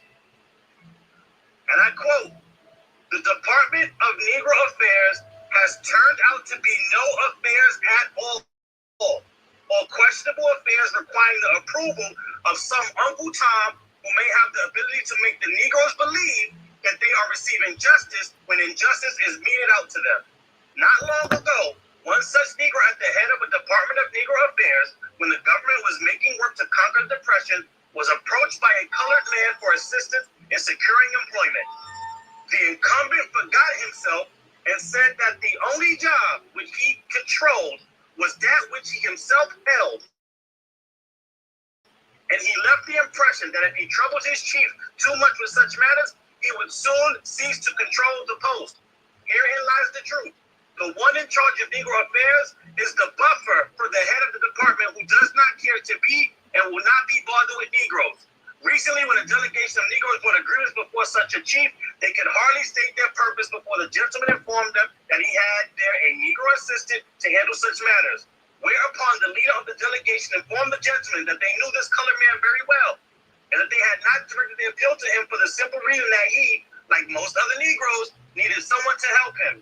Thus, the man in charge of Negro affairs failed to function and satisfy the demands of the new Negro. A different setup is now necessary to find some other way to circumvent the ends of justice so far as the Negro as a seeker for economic and social justice may be concerned." So again, I want to reiterate, the status of freedmen is the only status that is specific to us, that has produced agencies, industries, policies, legislation, and initiatives that produced tangible resources that were for us. Negro is a proxy for race. It was not even a real organization. And so there was nothing that it was able to give in terms of resources, because in this country, you cannot get resources or money or anything tangible based on race, period. That does not mean I'm against Negro. That does not mean we can't identify as Negro. That just means Negro is not the key, nor any other proxy of race, to get us the resources that we demand. Call yourself Negro on your own time, personally, in your cookouts, in your family circles, wherever you decide and wherever you like. But as far as on legislation, it will not work. Can I reply back to that? Wait, one second, Art. I wanna back up with Divine. You done? I don't want to interrupt you. I have one more thing to add. Yeah, go for it. She's not even in here. Shit. It's not even to her. Then I wanted to address the sister out of West was woke. I don't think I see her in the room anymore. Shit. All right, whatever. I'll see if I can catch her on the back end. Okay. I just had some concerns about that website she put up, but I wanted to address it while she was here. Oh, is that Freedmen? Is that new Freedmen's Bureau website or something? Yeah, Freedmen's Bureau. Yeah, address that. Please address that, because people have been asking the Freedmen, are we associated with this? And we're clearly not. And if it would help if you cleared that up too for anybody. Okay, great. Yeah, so let me talk about that for real quick. Oh, here she goes. She's back up here. Excellent. So I want to be very, very clear. This is my first interaction with the sister in the room as a speaker. She seems to have good intentions. I don't know, but what I will say is that no Freedmen organization that I'm a part of, or any other organization I'm working with in coalition, is associated with that, and I think that's a problem.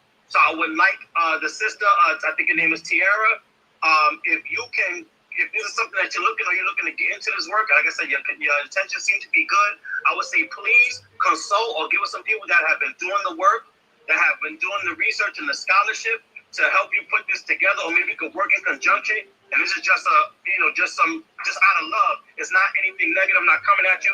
It's not a fight. I don't want it to seem like that. The one thing I will say that gave me a lot of cause for pause is that you took a lot of different ideologies and terms, some of them incorrectly used, but you mashed them up together, and a lot of them don't go together because the ideologies don't want the same thing. It might look like that on the outside, but again, as you continue to do the scholarship and the work and see who's who and do the research, you'll see that a lot of stuff that you put in there does not belong in there. And I will say that, and like I said, I'm willing to be reached out to. As well as some other people that are doing the work, we can get that tightened up if your intentions are pure. But like I said, just on the outside, when it first came up and out of nowhere, people was like, who mans is this? Because this is some wild shit, and it's just a mashup, and it's looking crazy. And based on what was on there, especially because, like I said, as you've seen in this space, there are a lot of people that come in here, they're not researching and bringing things to people's attention so it can be fixed. They're looking for gotchas. So they used your site to say, oh, look what the Freedmen are doing. And the shit was a lot of discombobulation. So we had to denounce it. No disrespect to you. But it's like, nah, don't do that, because that's not what we after. We're not talking about no DNA. We're not talking about working with American descendants of survivors or repatriation. We're not doing none of that. We also so we got to get to that. Right. Yeah. Our position, all of our position is how we view ourselves, how we view our lineage, and how we see the future of our tribe. It's all very different. And I got to be honest, a lot of y'all are in the South. And I am from the Midwest, but I'm in California now. So, yeah, I did take the initiative. Like I said, before Camila, before anyone ever addressed, the bringing back the Freedmen's Bureau, I had already purchased the domain because I made the decision as a free person to say that, hey, this was promised to me and I do want to bring it forward. I'm just giving a draft proposal right now, right? That's not for me to decide. One person can't decide that. And like you just said, everybody is not going to want some of the things that I want. That is a decision that has to be made by the collective, but absolutely. Yeah, I want to stop you right there because that's a great place to end that real quick. I want us to have the rest of this conversation in the back end. I think that was a great introduction to what you're doing. And I think people in here would be supportive of what you're doing. We just all need to get on the same page and make it happen. So let's table that for a back end conversation and see how we could bring all of our heads together. But I do want to point everyone's attention to the Jumbotron. I just put in a tweet. I was working on a visualization earlier to try to kind of easily explain why we can use freedmen, but we can't use race, even though our status is a proxy for race, because freedmen only had the race of black, colored, indigenous, mulatto, and all that. And then I put up the one for race where I even tried to be inclusive of the ODBs, who says, okay, we're not even coming off of a boat, right? Like, so I even put that in there. Even if you use all of the immigrants, the freedmen, and the native, it still could point back to these race terms, and it doesn't distinguish anybody. So immigrants can be black or Negro or colored or and it just doesn't really work at the end of the day. So the best way to do it is to not use race, even though there's nothing wrong with self-identifying your race. But in terms of legislation, it just won't pass. And if it does pass, it will be challenged by the Supreme Court. So just to add to what Divine was saying. Of course. Y'all, so race is mentioned in many different forms of legislation, but that's not ever the only thing mentioned for a group to receive resources based on legislation. Again, I examined the American Civil Liberties Act. They mention literally being of Japanese ancestry, which is not necessarily a race, but we know Japanese falls underneath the Asian race. That is in the legislation, but they do not say you get paid just because they're Japanese ancestry. They say Japanese ancestry, and then they break it down further who was interned, and then they bring it down, or you are a living survivor, direct descendant of a person who was interned. So race can be mentioned, but that is not ever going to be the thing that qualifies you for resources. It would be challenged, and it would be struck down by the Supreme Court. You also have to have that qualifying experience, that status, that lineage. So in place, like in California, they say African American descendants of American slavery. Okay, we can say Black Americans who are descendants of American slaves. So race can be mentioned because, again, the Japanese, I couldn't show my black tail up and say, hey, I was an intern. They would say, get out of here. They'll say for Japanese people only. So the first thing is you do have to be Japanese. You have to be Asian. You have to be Japanese. But then you also have to have that political status as a former attorney, or because a lot of them had died. That's what we're going to talk about, y'all. A good percentage of them had died by the time they got reparations in the 80s. It went to their surviving spouses, or it went their living children, or even in some cases their grandchildren. I just want to clarify that. Yeah, and just to add to that, Marcel, being Asian is a race, right? Being Japanese is an ethnicity, right? So that's an important again distinction, right? And then again, like Marcel was saying, it wasn't just for all Japanese people, and not even for all Japanese people in the United States. It was only for the Japanese people who were interned in the camps. So it was specific based on the ethnicity and the harm, the lineage and the harm. Even all of them in the camps didn't get paid because there were some there from Peru who did not get paid because America didn't consider them American citizens. So it really comes down to status. That's why status is so important. Yes, exactly. That's a great way to kind of summarize things. Hey, Boogie, any last thoughts? Marcel, any last thoughts? I think Arthur is fine. I mean, this space been going on for 3 hours 30 minutes, so I am trying to close up. I'll give the hands like another minute. So I'll give you a minute, American. I'll give you a minute, and just stick to that minute. To be fair, you guys went on a diatribe because you cut me off. So cut me off actually cost you more than that minute. But anyway, I was only all right. This is our space, bro. We on a train. We got different stops on that station, bro. Like, come on now. Go for it. Use your minute. Don't use your minute to complain. Use your minute to rap. Build up.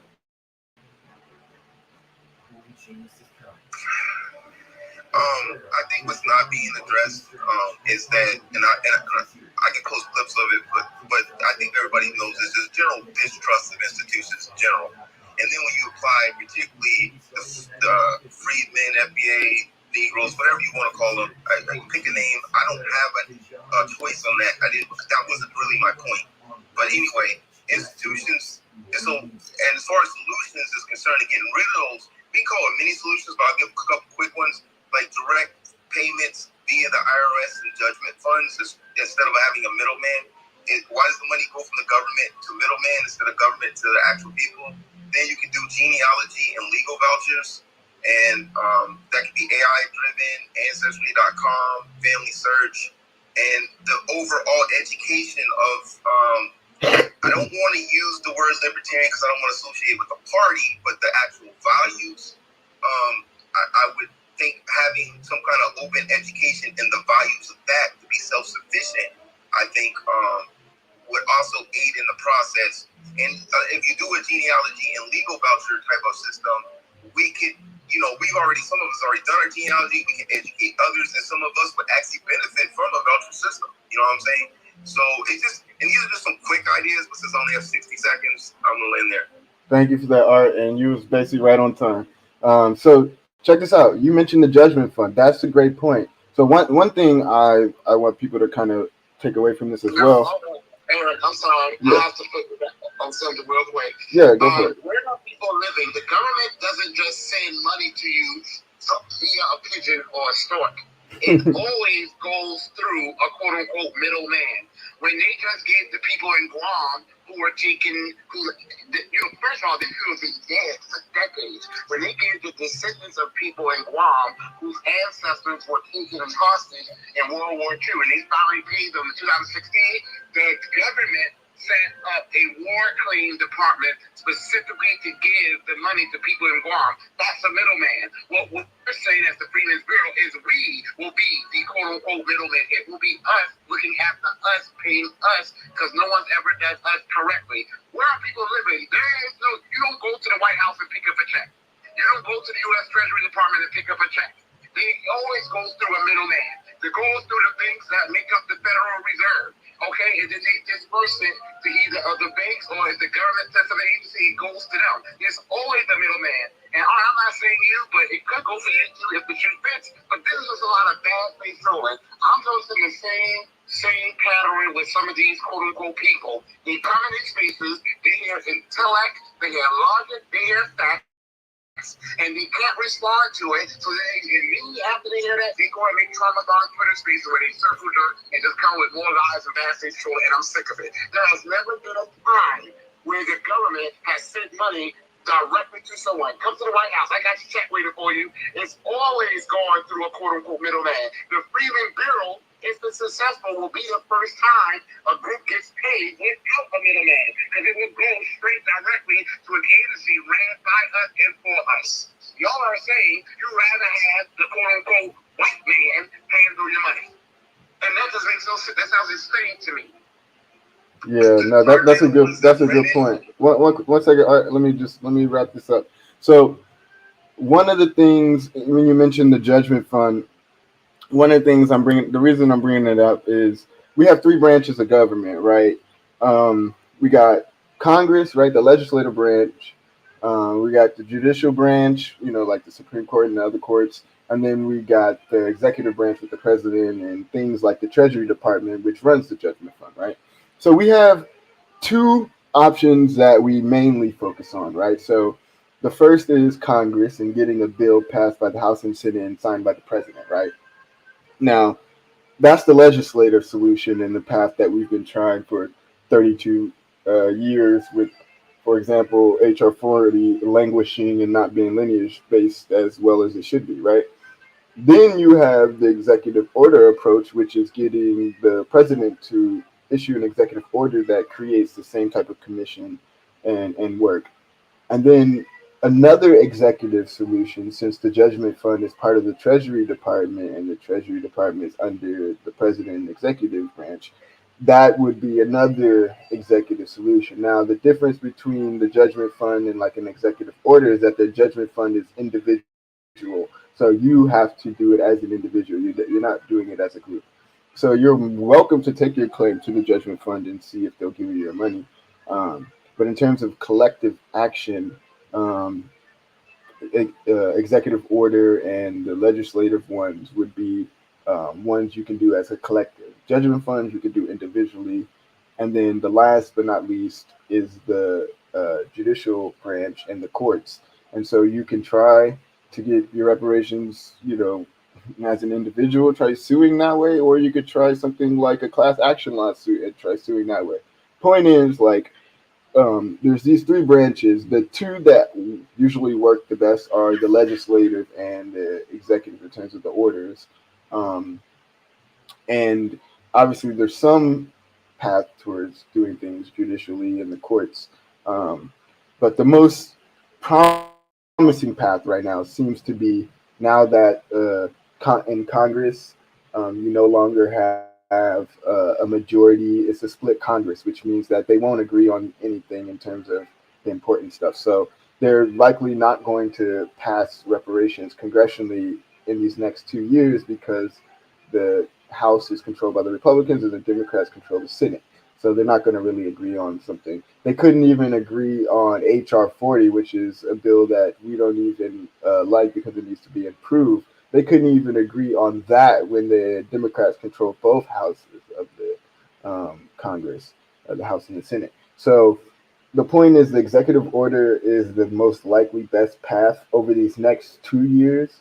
And then other than that, we got to do judgment fund.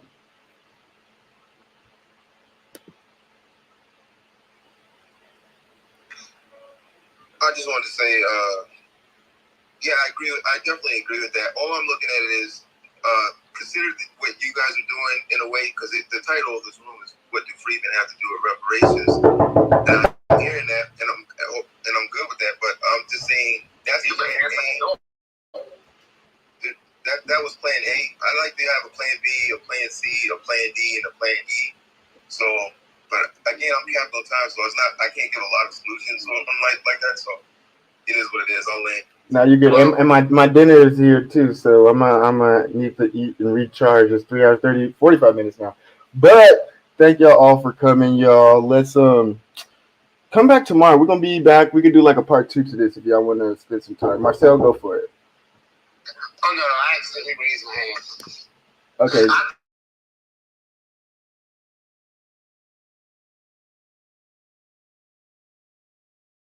The opportunity comes to shut it down. There's nothing